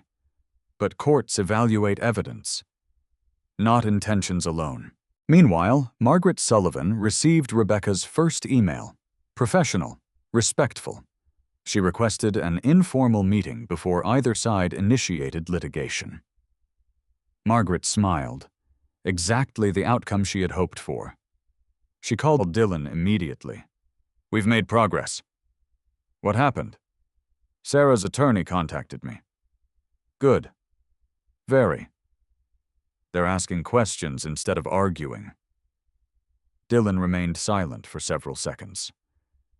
What do you need from me? For now, nothing. She laughed softly. Continue going to work. He smiled. I can do that. Leave the legal work to us. He thanked her before ending the call. Back at Midwest Commercial Properties, the afternoon passed routinely. A leaking cooling tower, 2 malfunctioning security gates, 1 scheduled inspection. Ordinary responsibilities continued despite extraordinary personal circumstances. Mark Ellison noticed Dylan reviewing maintenance logs during lunch. You seem more relaxed. A little. Everything okay? We're making progress. Mark nodded. Good. Neither man discussed details. Professional respect required no lengthy conversations. At Caldwell Urban Development, Ethan gathered his project managers. The atmosphere differed noticeably from previous meetings. He stood before a projection screen displaying multiple active developments. We're making one immediate change. Everyone looked toward him. The Carmel property. One manager asked, renovation schedule. Cancelled. Another looked surprised. Completely. Until ownership issues are resolved. No one argued. Developers understood legal uncertainty created financial risk. Ethan continued. No contractors. No purchase discussions. No estimates. No further involvement. After the meeting ended, his assistant remained behind. Should I notify Sarah? Ethan hesitated. Not yet. I'll speak with her myself. He knew that conversation would be uncomfortable. Across town, Daniel Brooks continued organizing evidence. Unlike dramatic television investigators, he spent most of his time performing ordinary tasks, labeling photographs, backing up digital files, verifying timestamps, confirming addresses. Evidence became powerful through accuracy, not excitement. He created 3 identical encrypted copies of Michael Turner's security footage, 1 for Margaret, 1 secure archive, 1 courtroom backup. Redundancy prevented unpleasant surprises. Later that afternoon, Michael Turner received an unexpected visitor. Richard Whitmore stood on his porch. The retired engineer recognized him immediately. Dylan's father-in-law? Richard nodded politely. I hope I'm not disturbing you. Not at all. What can I do for you? Richard hesitated. I'd like to ask about something. Michael folded his arms. If you're asking for gossip, I'm not. I want facts. Michael appreciated the distinction. Richard continued. I understand you have security cameras. I do. I'm not asking to see them. Michael nodded. Good. I'm only asking one question. Did Dylan make any disturbance when he left? Michael answered immediately. No. He quietly loaded his suitcase, then drove away. No yelling, so no. No damage? No. No threats. Michael shook his head. Nothing. Richard thanked him sincerely. As he walked back toward his car, one uncomfortable realization settled deeper into his thoughts. Every independent witness described the same man, calm, professional, measured. That description did not resemble someone trying to seize another person's property. That evening, Richard visited Sarah again. She sat alone in the living room. The renovation catalogs remained unopened on the coffee table. Richard handed her a business card. "Who's this?" "A financial mediator." She looked confused. "Why?" "Because this situation may become emotional. And mediators help people discuss practical solutions." Sarah stared at the card. "You think I'm wrong?" Richard answered carefully. "I think you acted before confirming the facts." She looked away. "I never wanted this." "I know."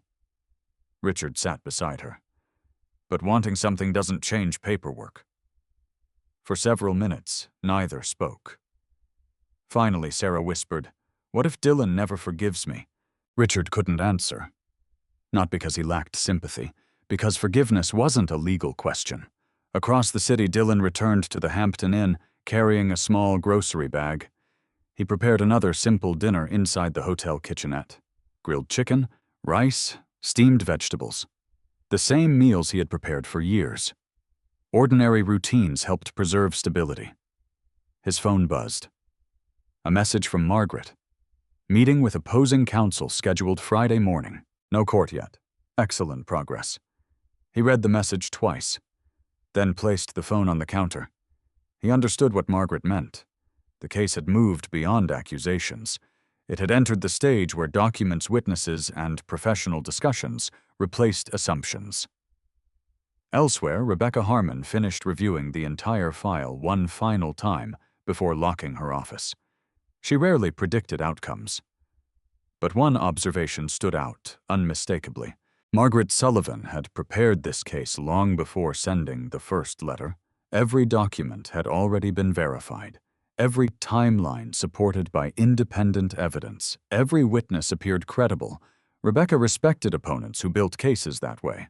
As she switched off the lights, she realized Friday's meeting would probably not focus on who legally owned the house. That question already appeared largely answered. The more difficult discussion would be whether the damage caused by one mistaken decision could still be repaired before it reached a courtroom. Friday morning arrived with clear skies and unusual calm. Margaret Sullivan intentionally scheduled the meeting for 9 o'clock, early enough to encourage focus, late enough to avoid unnecessary pressure. She arrived 30 minutes before anyone else. The conference room reflected the same disciplined preparation that had characterized every step of the case. 3 binders rested neatly on one side of the polished table. Each contained identical copies of the essential documents: certified trust records, warranty deed, county recording information, property tax history, insurance policies, utility records, security footage, still photographs, witness summaries. Every page carried numbered tabs. Every exhibit appeared in chronological order. Margaret had learned long ago that organization often communicated credibility before anyone spoke a single word. At precisely 8:55, Rebecca Harmon entered with Sarah. Both women greeted Margaret professionally. There were no raised voices, no hostility, only quiet formality. Rebecca introduced herself. "Thank you for agreeing to meet before litigation." Margaret shook her hand. "I believe it's usually the better approach." Sarah remained silent. She looked around the room before taking a seat. A few moments later, Dylan entered alone. He nodded politely toward everyone. "Good morning," Sarah quietly answered. "Good morning." Neither attempted conversation beyond that. Margaret appreciated the restraint. Rebecca began. "My client understands there are significant ownership questions." Margaret gently corrected one point. I believe ownership itself is well documented. Rebecca nodded. Fair. The questions concern the consequences. Margaret slid one binder across the table. Please. Rebecca opened it. The first document displayed the original trust formation. The second contained the recorded deed. The third showed county certification. She examined each page carefully. Although she had already obtained independent copies, she wanted to compare them. Every page matched. She looked toward Sarah. They're identical. Sarah slowly nodded. Margaret spoke calmly. My client has no interest in unnecessary conflict. He simply wishes to protect property legally owned by the Sanders Family Property Trust. Rebecca agreed. I understand. She turned another page. Property tax payments. Every annual payment had been made through the trust. Insurance renewals, utility histories, mortgage payoff confirmation. Everything remained consistent over many years. Rebecca looked impressed. This is exceptionally complete.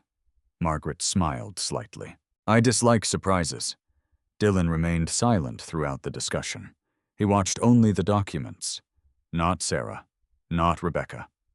The facts spoke more effectively than arguments. Rebecca finally asked the question she considered most important. What outcome does your client seek? Margaret answered without hesitation. Recognition of ownership. Immediate restoration of unrestricted access. Protection against unauthorized renovations. Preservation of all property. No destruction. No alterations. No attempted transfers. Rebecca wrote each point carefully. Anything else? Margaret glanced briefly toward Dylan. My client has not yet made additional decisions. Rebecca appreciated the wording. No unnecessary demands. No exaggerated claims. Simply preserving legal rights. She turned toward Sarah. Is there anything you wish to add? Sarah hesitated. For several seconds, no one spoke. Finally, she looked toward Dylan. I honestly believed... She stopped, gathered herself. I believed the house belonged to both of us. Dylan listened quietly. His expression revealed little. Margaret allowed Sarah to continue uninterrupted. I never checked. I assumed. Another silence settled over the room. Rebecca gently asked, Did anyone specifically tell you that you owned the property? Sarah searched her memory. No. Did Dylan ever say that? No. Did you ever ask? Again she answered quietly. No. Margaret folded her hands. I appreciate your honesty. Sarah nodded without looking up. Rebecca then asked Dylan a question. When you discovered the locks had been changed, why didn't you contact the police? Everyone turned toward him. He answered simply. I didn't know whether it would help. I preferred to speak with a lawyer before making things worse. Rebecca wrote those words down. That decision had probably prevented the dispute from escalating beyond repair. Margaret continued. My client also preserved the handwritten note. She placed it on the table inside its protective sleeve. Sarah recognized it immediately. Her shoulders sank slightly. I wrote that. Rebecca studied the note carefully, then compared it with the security photographs showing Dylan quietly leaving. No confrontation, she murmured almost to herself. Margaret nodded. The video confirms that. Rebecca looked toward Sarah again. Were you expecting him to argue? Sarah answered honestly. Yes. And when he didn't, I thought... She struggled for the right words. I thought he knew I was right. No one interrupted. The misunderstanding suddenly appeared much clearer. Silence had been interpreted as agreement. Instead, it had been caution. Margaret reached for another folder. I have something else. She distributed still photographs taken from Michael Turner's security cameras. The timestamps clearly documented every significant event. The locksmith arriving, Jessica entering the house, Dylan collecting the suitcase. his peaceful departure. Rebecca examined every image. These came from the neighbor. Yes. They're supported by original digital files. Daniel Brooks had provided sworn documentation regarding the chain of custody. Everything remained properly preserved. Rebecca looked toward Sarah. Do you dispute these photographs? Sarah quietly shook her head. No. Another difficult truth had become impossible to deny.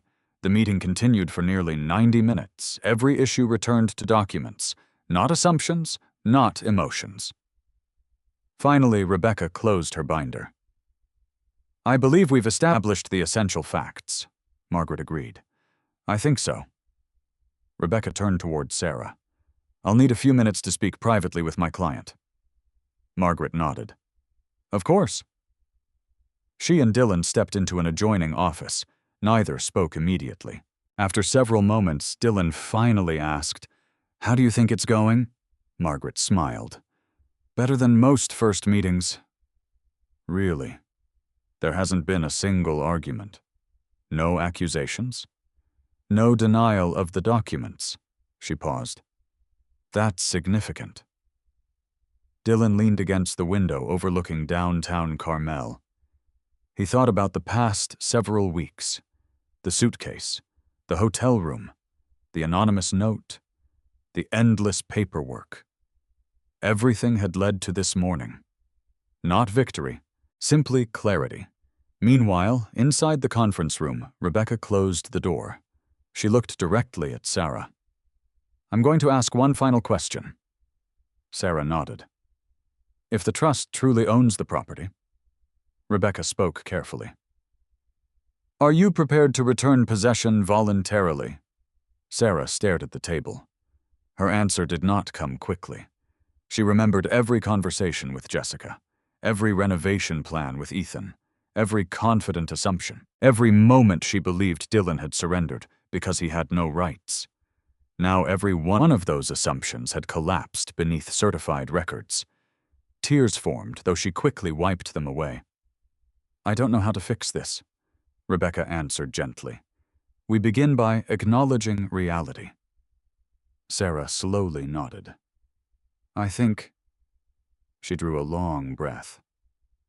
I owe him more than an apology. Rebecca didn't respond immediately. She understood that legal responsibility and personal responsibility were not identical. One could be measured in documents, the other could not.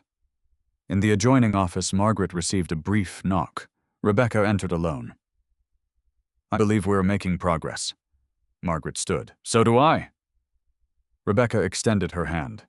My client won't contest the ownership records. Margaret shook it firmly. That single sentence changed the direction of the entire dispute. The argument over who owned the house had effectively ended. The remaining questions would concern possession responsibility, and whether the damage caused by one irreversible decision could still be resolved without asking a judge to decide the rest.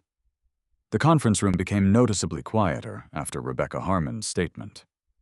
My client won't contest the ownership records. No one celebrated.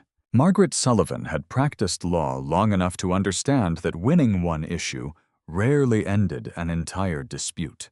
Ownership had been established. Everything else still required careful attention. Rebecca returned to her seat. There are additional matters we need to discuss. Margaret nodded. Of course. Rebecca opened a clean legal pad. My client understands that the Sanders Family Property Trust owns the residence. However, she has lived there for years. Margaret listened without interruption. She has personal belongings inside. Clothing. Family photographs. Furniture she purchased. Personal documents. Margaret agreed immediately. No one intends to interfere with personal property. Dylan quietly nodded. Rebecca appreciated the response. Too many cases deteriorated because people confused ownership of real estate with ownership of personal possessions. She continued. We would like an orderly transition. So would we, Margaret answered. No confrontation. No police standing in the driveway. No unnecessary embarrassment. Sarah finally looked toward Dylan. I never wanted that. Dylan met her eyes briefly before looking back at the documents. His thoughts remained controlled. For weeks he had imagined this conversation. Anger had seemed inevitable. Instead, he felt something else. Exhaustion. The constant uncertainty had demanded far more energy than he had expected. Margaret spoke again. My client requests immediate access to inspect the property. Rebecca looked toward Sarah. She answered quietly. I understand. There won't be any objection. Margaret made a note. Good. The inspection will be scheduled. Rebecca added another point. We also request that both parties create an inventory of personal belongings. Margaret smiled slightly. I was going to suggest exactly that. Organization reduced conflict. Conflict increased expense. Everyone around the table understood the principle.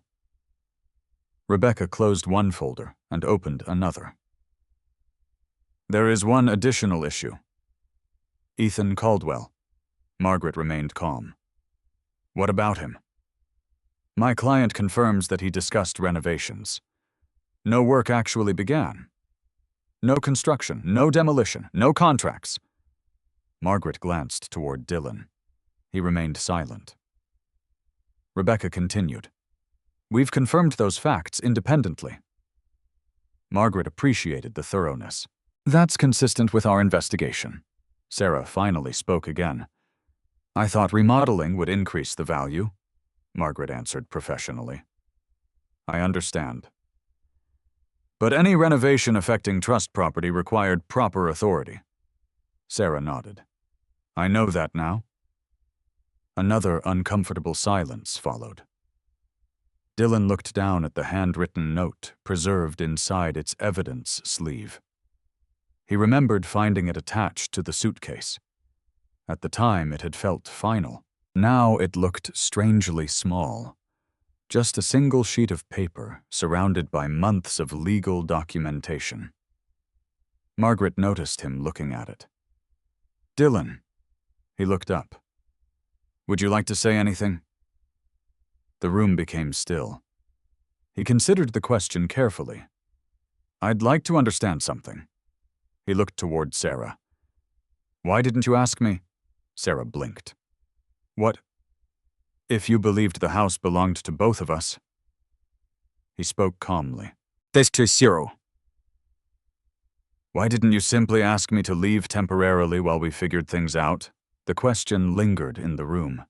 Sarah lowered her eyes. I was angry. She paused. Jessica kept telling me that waiting would only make things harder. Margaret and Rebecca exchanged a brief glance. Neither interrupted. Sarah continued. She said if I acted first. Another pause. I'd be protecting myself. Dylan listened quietly. You believed her. I did. She answered honestly. I thought if I hesitated, I'd lose everything. Dylan nodded once. His thoughts drifted briefly to the text messages Margaret had shown him. Jessica's repeated advice, her encouragement to act quickly, her certainty. He remembered ignoring those messages because he had trusted Sarah to reach her own conclusions. Perhaps he had underestimated how much influence Jessica held. Rebecca gently redirected the conversation. We're here to resolve legal issues, Margaret agreed. Personal relationships deserve their own time. Both attorneys understood that emotional discussions could easily derail productive negotiations. Margaret turned another page. I propose the following. She outlined the plan carefully.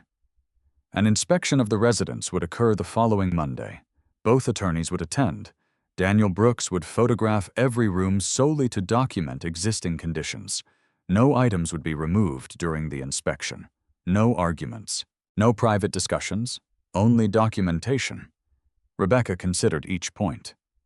Acceptable, Margaret continued. After the inspection, we'll schedule separate dates for personal property retrieval. Again, Rebecca nodded. Reasonable. Sarah looked relieved. The process sounded orderly, predictable, professional.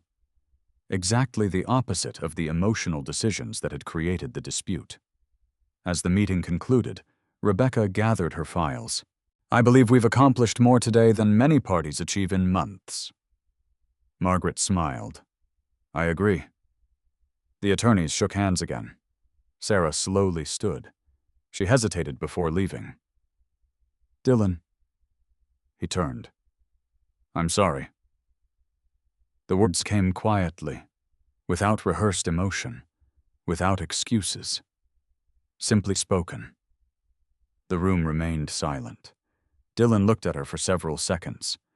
He remembered the years before everything changed. Weekend projects around the house, family dinners, ordinary evenings repairing things together. Then he remembered the suitcase, the changed locks, the hotel room, the anonymous warning. His thoughts remained steady. I appreciate you saying that. Nothing more, nothing less. Sarah nodded. She understood that forgiveness could not be requested on a schedule. Rebecca gently placed a hand on her shoulder. We should go. They left together. After the conference room emptied, Margaret closed the door. Only she and Dylan remained. She looked at him carefully. How are you holding up? He considered the question. I don't know. She smiled knowingly. That's a perfectly acceptable answer. He looked through the conference room window toward the parking lot. Sarah and Rebecca walked toward their car. Neither appeared angry, only thoughtful. I expected today to feel different. Margaret asked, how? I thought I'd feel victorious. And I don't. Margaret leaned back in her chair. Most real legal victories don't feel dramatic. They feel... She searched for the right word. Quiet. Dylan nodded slowly. That seemed accurate. The facts had prevailed. Not because someone delivered a powerful speech. Not because of a surprise witness. Not because of revenge. Simply because records had existed long before the conflict began.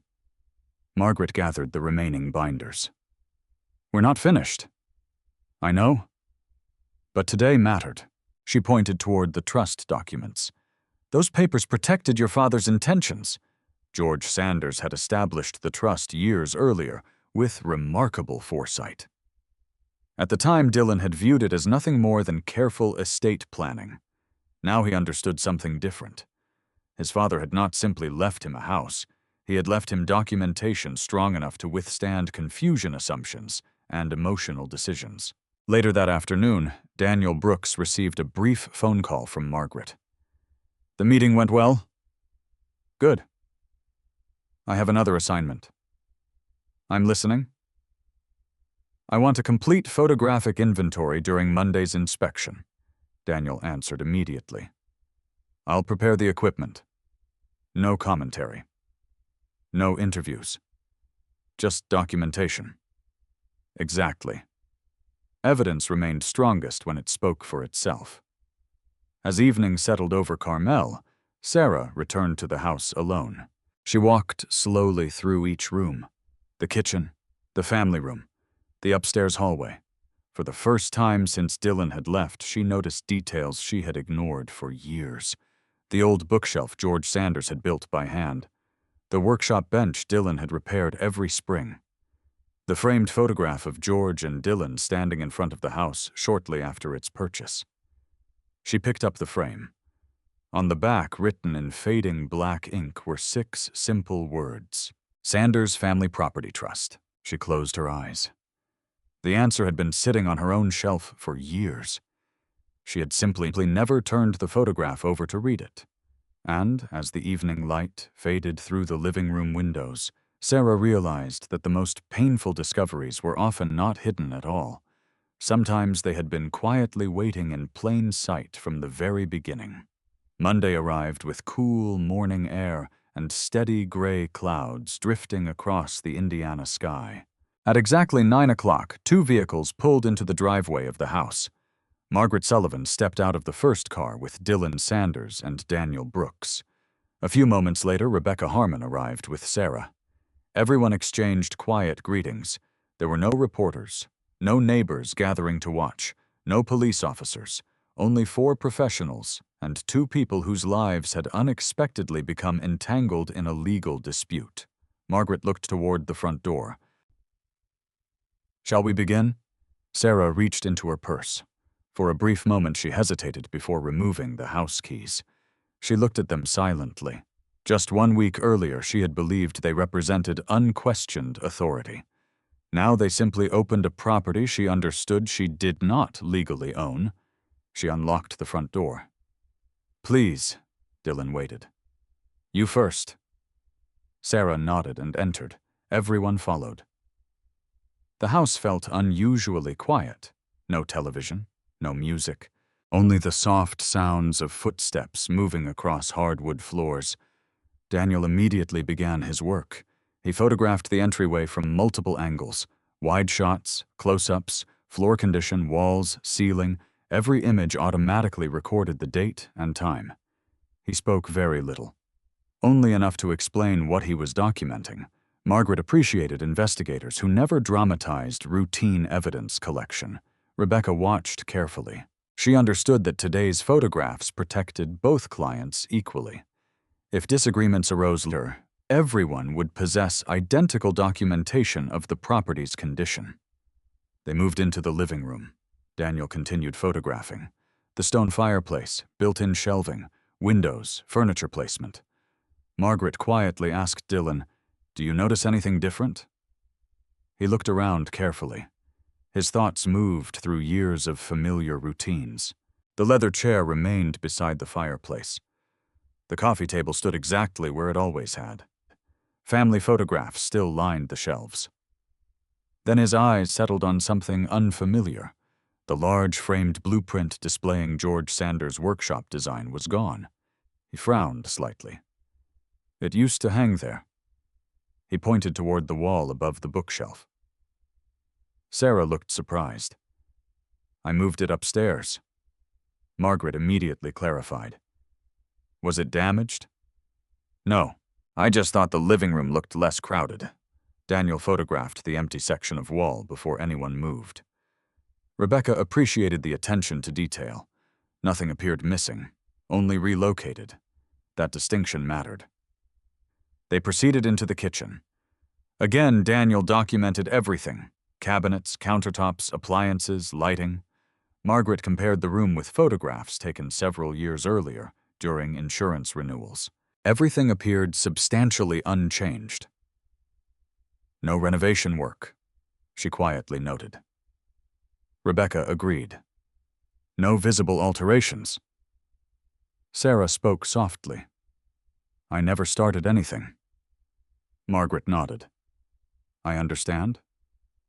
The inspection continued upstairs. Bedrooms, bathrooms, closets, hallways. Each room received the same careful documentation. Neither attorney hurried the process. Accuracy mattered more than speed. When they entered the primary bedroom, Dylan stopped briefly. Nothing dramatic had changed. His side of the closet stood empty. The dresser drawers he once used remained closed. The room no longer felt familiar. Not because furniture had moved, because routines had disappeared. He quietly looked away. Only his thoughts revealed the weight of the moment. Years of ordinary mornings had vanished without a single goodbye. Daniel continued photographing. Professional, unemotional, objective. Rebecca noticed Sarah watching Dylan from across the room. She said nothing. There were no legal questions to ask here. Only personal consequences neither attorney could resolve. The final upstairs room was George Sanders' former workshop. Dylan had preserved it almost exactly as his father had left it. Workbenches, old drafting tools, woodworking equipment, labeled storage cabinets. Sarah quietly opened the closet. The missing framed blueprint leaned safely against the wall inside. "I never threw it away." She carefully lifted it. "I honestly thought it would be safer here." Dylan looked at the frame. He remembered helping his father mount it years earlier. George had smiled proudly that afternoon. "This workshop built our future," his father had said. Dylan had almost forgotten those words. Margaret asked Daniel to photograph the frame before it was returned downstairs. Documentation first, movement second. The inspection continued into the garage. Daniel photographed tools, storage shelves, lawn equipment. Nothing appeared missing. Margaret checked another item from her list. No evidence of intentional property damage. Rebecca quietly agreed. As they finished, Margaret addressed everyone. "I believe we've completed the structural inspection." Rebecca looked toward Sarah. "Agreed." The attorneys moved to the dining room table. Daniel organized memory cards and equipment while both lawyers reviewed their notes. Margaret spoke first. "I found no significant alterations." Rebecca nodded. "Neither did I." Margaret continued. "No demolition. No construction. No disposal of fixtures." Rebecca added another observation. "The residence appears well maintained." Dylan remained silent. He appreciated hearing objective assessments instead of speculation. Sarah finally spoke. "I kept everything clean." She looked toward Dylan. "I wasn't trying to destroy your home." He answered quietly. "I believe you." It was the first sentence he had directed toward her since the previous meeting. The atmosphere softened almost immediately. Margaret noticed. Professional negotiations often improved when both parties recognized at least one point of agreement. Daniel approached with a small notebook. "There's one item I'd like to verify." Everyone looked toward him. "The workshop inventory." He held several old photographs. They were taken during a previous insurance inspection. He compared them with the current shelves. Every major tool remained present. Every cabinet appeared unchanged. Only one object seemed different. An antique brass compass once displayed inside a glass case was missing. Dylan noticed it immediately. "My father's survey compass." Sarah frowned. "I packed it." "You did?" "It was sitting on the workbench. I worried someone might accidentally damage it." She walked toward a nearby storage cabinet. After unlocking it, she removed a carefully wrapped box. Inside rested the antique compass, still protected inside its original glass display case. Dylan gently lifted it. His thoughts returned instantly to childhood weekends following George through construction sites. The compass had belonged to his grandfather before that. 3 generations. He examined the glass. No cracks, no scratches. He quietly placed it back inside the box. "Thank you." Sarah looked relieved. "I didn't know whether you'd believe me." "I do." Margaret watched the exchange carefully. Trust had not been restored, but hostility had begun to diminish. That distinction mattered. Rebecca closed her notebook. "I think we're approaching the next phase." Margaret agreed. "Personal property." The attorneys outlined a practical schedule. Sarah would remove her personal belongings over 2 separate days later that week. Rebecca would attend. Daniel would document the process. No furniture ownership disputes would be decided immediately. Items purchased jointly would be listed for later discussion. Items clearly belonging to one person would leave with that individual. Everything would be documented. Everything would be signed. Everything would be acknowledged by both attorneys. As the meeting ended, everyone walked back toward the front porch. Sarah remained standing near the doorway. She reached into her purse once more. Slowly she removed every house key. Front door, back door, garage, workshop. She held them in her hand for several seconds. Then she extended them toward Dylan. "I think these belong to you." Dylan looked at the keys. His thoughts became unexpectedly complicated. Weeks earlier, he had imagined this exact moment. He thought it would feel like victory. Instead, it felt like responsibility returning. He accepted the keys without celebration, without satisfaction, simply with quiet understanding. Margaret observed the exchange without speaking. No court order had required it. No judge had instructed it. The decision had come voluntarily. Rebecca nodded slightly. Her client had taken the first meaningful step toward correcting a mistake. As Sarah walked toward Rebecca's car, she looked back once. The front door remained open. Dylan stood inside the entryway holding the keys. Not triumphantly. Simply standing in the home his father had worked so hard to protect. For the first time since finding his suitcase on the porch, Dylan quietly closed the front door from the inside. Not to lock someone out, but because after weeks of uncertainty, the house finally felt like home again. The first night back inside the house felt unfamiliar. Dylan unlocked the front door after work, stepped inside, and paused in the quiet entryway. Nothing had changed physically. The same hardwood floors stretched toward the living room. The same staircase curved gently to the second floor. The same grandfather clock stood against the wall, ticking with steady precision. Yet the house no longer carried the effortless comfort he remembered. For several moments he simply stood there listening. Silence. Not uncomfortable silence. Just the sound of an empty home reclaiming its ordinary rhythm. He set his work bag beside the front door and walked through each room without turning on every light. The inspection earlier that week had confirmed what the photographs already showed. Everything remained in place. Still seeing it alone felt different from reviewing evidence. He entered the kitchen. The refrigerator hummed quietly. He opened it. Sarah had removed several personal grocery items after receiving Rebecca's instructions, but most of the pantry staples remained neatly organized. He closed the door again. His thoughts drifted briefly to the countless evenings they had prepared dinner together. He did not linger on the memory. Instead, he unpacked the groceries he had purchased on the way home. Fresh vegetables, chicken, coffee, milk. Ordinary purchases, ordinary routines. Margaret had once told him that rebuilding a normal life often started with ordinary decisions. He was beginning to understand what she meant. The following morning, Daniel Brooks arrived at Margaret Sullivan's office carrying several storage drives. "I finished organizing Monday's inspection." Margaret accepted the drives. "Any issues?" "None." He placed a printed inventory on her desk. "Every photograph has been cataloged. Every room. Every item discussed." She reviewed the summary. More than 600 photographs, video walkthroughs, timestamp verification, backup copies. Daniel continued.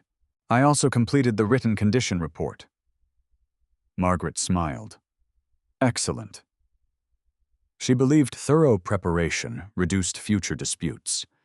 Every unanswered question eventually became an argument. Every documented fact eliminated one. Daniel looked toward another folder resting on her desk. "What's that?" Margaret opened it. "Financial records." "From whom?" "Caldwell Urban Development." Daniel looked surprised. "They volunteered them." "No." She smiled faintly. Their attorney provided limited documentation. Rebecca Harmon had requested cooperation from Ethan's legal counsel after learning renovation discussions had occurred. The documents confirmed what everyone had already suspected. No purchase agreement existed. No construction contract had ever been signed. No deposits had been paid. No permits had been requested. Everything had stopped at preliminary planning. Daniel nodded. "That simplifies things."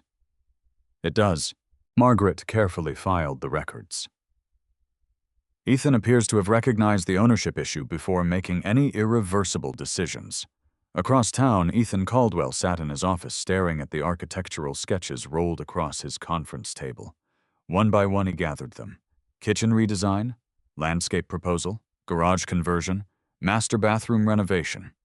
Projects that would never begin. He placed them into a storage tube. His assistant knocked softly. "The contractor called." "What did he say?" He asked whether the project was moving forward. Ethan answered without hesitation. "Tell him no." "Should I explain why no?" "Simply say ownership issues have been resolved." His assistant nodded and left. Ethan leaned back in his chair. For the first time in weeks, he felt relief. The project had promised significant profit, but legal uncertainty carried costs far greater than potential earnings. He had entered the situation believing he was helping a homeowner improve valuable property. He now understood how incomplete information could mislead experienced professionals. That lesson would remain with him long after this matter ended. Later that afternoon, Sarah met Rebecca Harmon again. This meeting felt noticeably different from the previous ones. The urgency had faded. In its place remained practical planning. Rebecca reviewed a checklist. Thursday. Personal clothing, office materials, books, personal documents. Sarah nodded. Friday. Remaining furniture that both parties identify as yours. No disagreements. If ownership becomes uncertain, Sarah finished the sentence. Leave it where it is.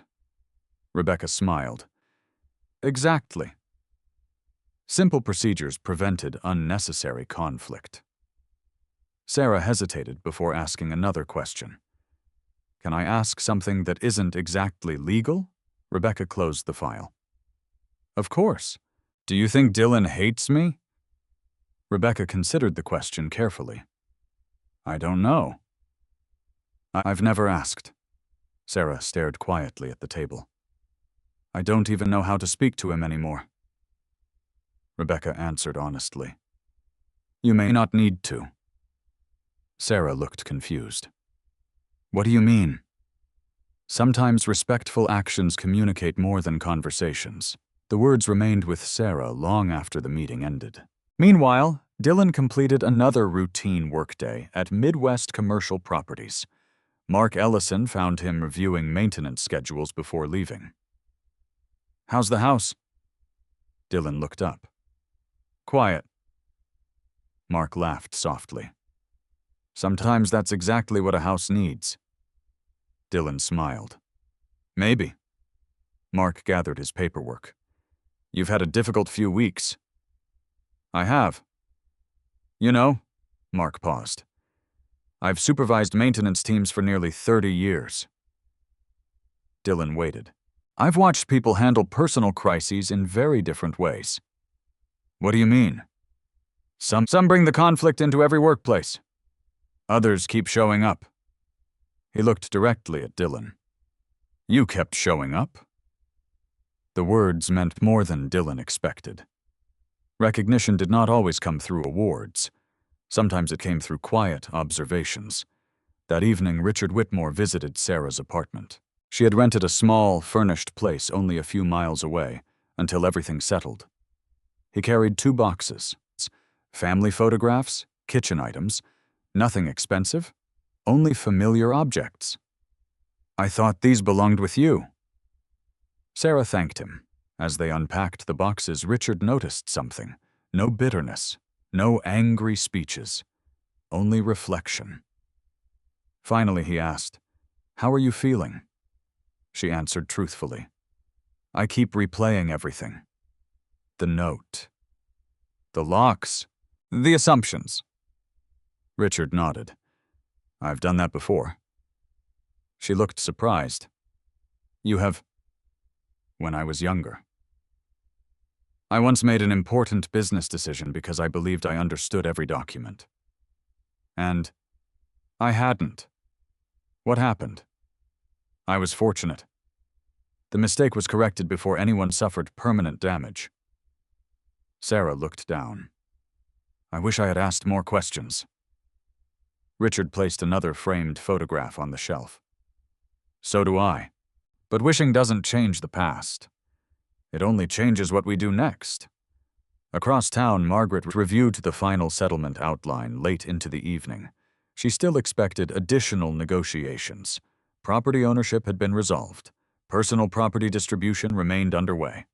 Future legal filings might still become necessary depending on final agreements. Nevertheless, one fact stood above everything else. The central conflict had never required dramatic courtroom testimony. It had required records, trust documents, county filings, witnesses, professional conduct. Exactly the kind of evidence George Sanders had unknowingly preserved years earlier. Before leaving her office, Margaret locked Dylan's file inside the firm's secure archive cabinet. She paused briefly. Many attorneys enjoyed dramatic courtroom victories. Margaret preferred something quieter, preventing unnecessary lawsuits. She switched off the office lights. Elsewhere, Dylan stood in George's old workshop. The antique brass compass rested once again inside its glass display case. The framed blueprint had returned to its original place on the wall. He slowly ran his hand across the worn wooden workbench. His father had built countless projects there. Shelves, cabinets, tables, even portions of the house itself. Dylan looked around the workshop one final time before turning off the lights. For weeks, he had focused entirely on protecting what legally belonged to the trust. Now, standing in the quiet room his father had loved, he realized something even more important. The house had survived because George Sanders had planned for the future. The next challenge would not be preserving the property. It would be deciding what kind of future should exist inside it once the legal case finally came to an end. Thursday morning began with another carefully planned meeting at the house. Unlike the previous inspection, this visit focused entirely on personal belongings. Margaret Sullivan arrived first with Daniel Brooks. A printed inventory rested inside a binder beneath her arm. Every room had been assigned a checklist. Every item removed from the house would be recorded. Every signature would acknowledge receipt. Rebecca Harmon arrived moments later with Sarah. Sarah carried several empty storage boxes and a small notebook. There was no moving truck waiting outside. Only a rented cargo van parked quietly along the curb. Margaret appreciated that decision. Removing everything gradually reduced confusion. "Good morning," she said. Rebecca returned the greeting. "Ready?" Margaret nodded. "I believe so." Dylan unlocked the front door. He stepped aside. "Come in." The atmosphere felt noticeably different from the earlier inspection. There was less uncertainty. Everyone understood the rules. Rebecca reviewed them one final time. "Personal belongings only."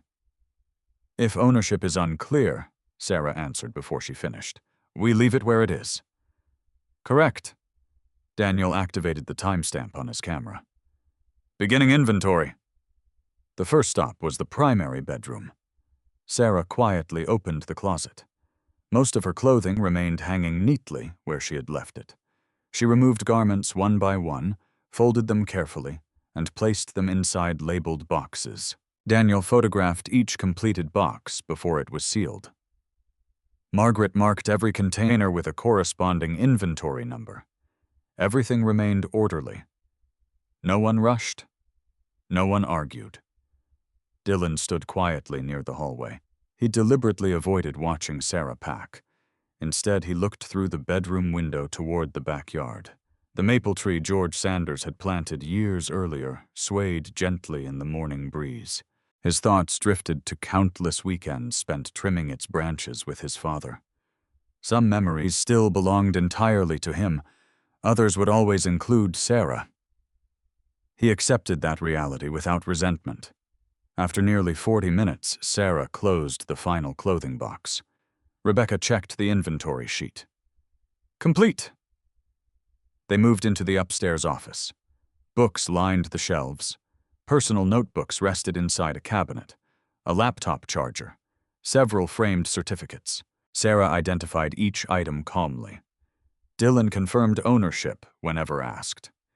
There were no disagreements. Margaret noticed the pattern. Preparation had replaced emotion. The legal process had accomplished exactly what it was intended to do. By late morning, they reached the hallway linen closet. Sarah paused. A small cardboard box rested on the upper shelf. "I don't remember packing that." She carefully removed it.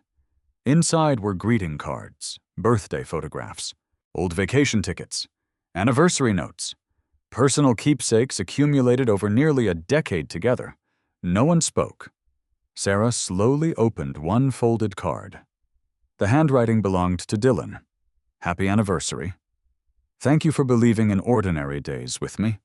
She quietly closed the card. Her hands trembled slightly. Rebecca gently asked, "Would you like a moment?" Sarah nodded. "Please." Everyone respectfully stepped into the hallway. No one attempted conversation. Several minutes passed before Sarah emerged carrying the small box. "I'd like to keep these." She looked toward Dylan. "If that's okay." He answered quietly, "They're yours too." Margaret made another notation.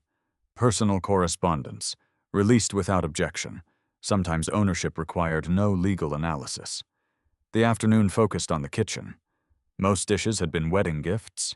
Others belonged to the house long before the marriage. Margaret consulted photographs from years earlier. George Sanders had documented much of the home's original contents for insurance purposes. Those records proved unexpectedly valuable. The antique cast-iron cookware belonged to the trust property inventory. Newer cookware purchased jointly remained temporarily listed for later discussion. Neither party objected. Rebecca remarked softly, "I wish every property division worked like this." Margaret smiled. "Documentation helps." Rebecca nodded. "It certainly does." Around noon, everyone paused for lunch. No one had planned a formal break. Yet after hours of inventory work, the pause felt natural. Dylan quietly walked to the kitchen. "I made sandwiches this morning." He opened the refrigerator. "There are enough for everyone." Sarah looked surprised.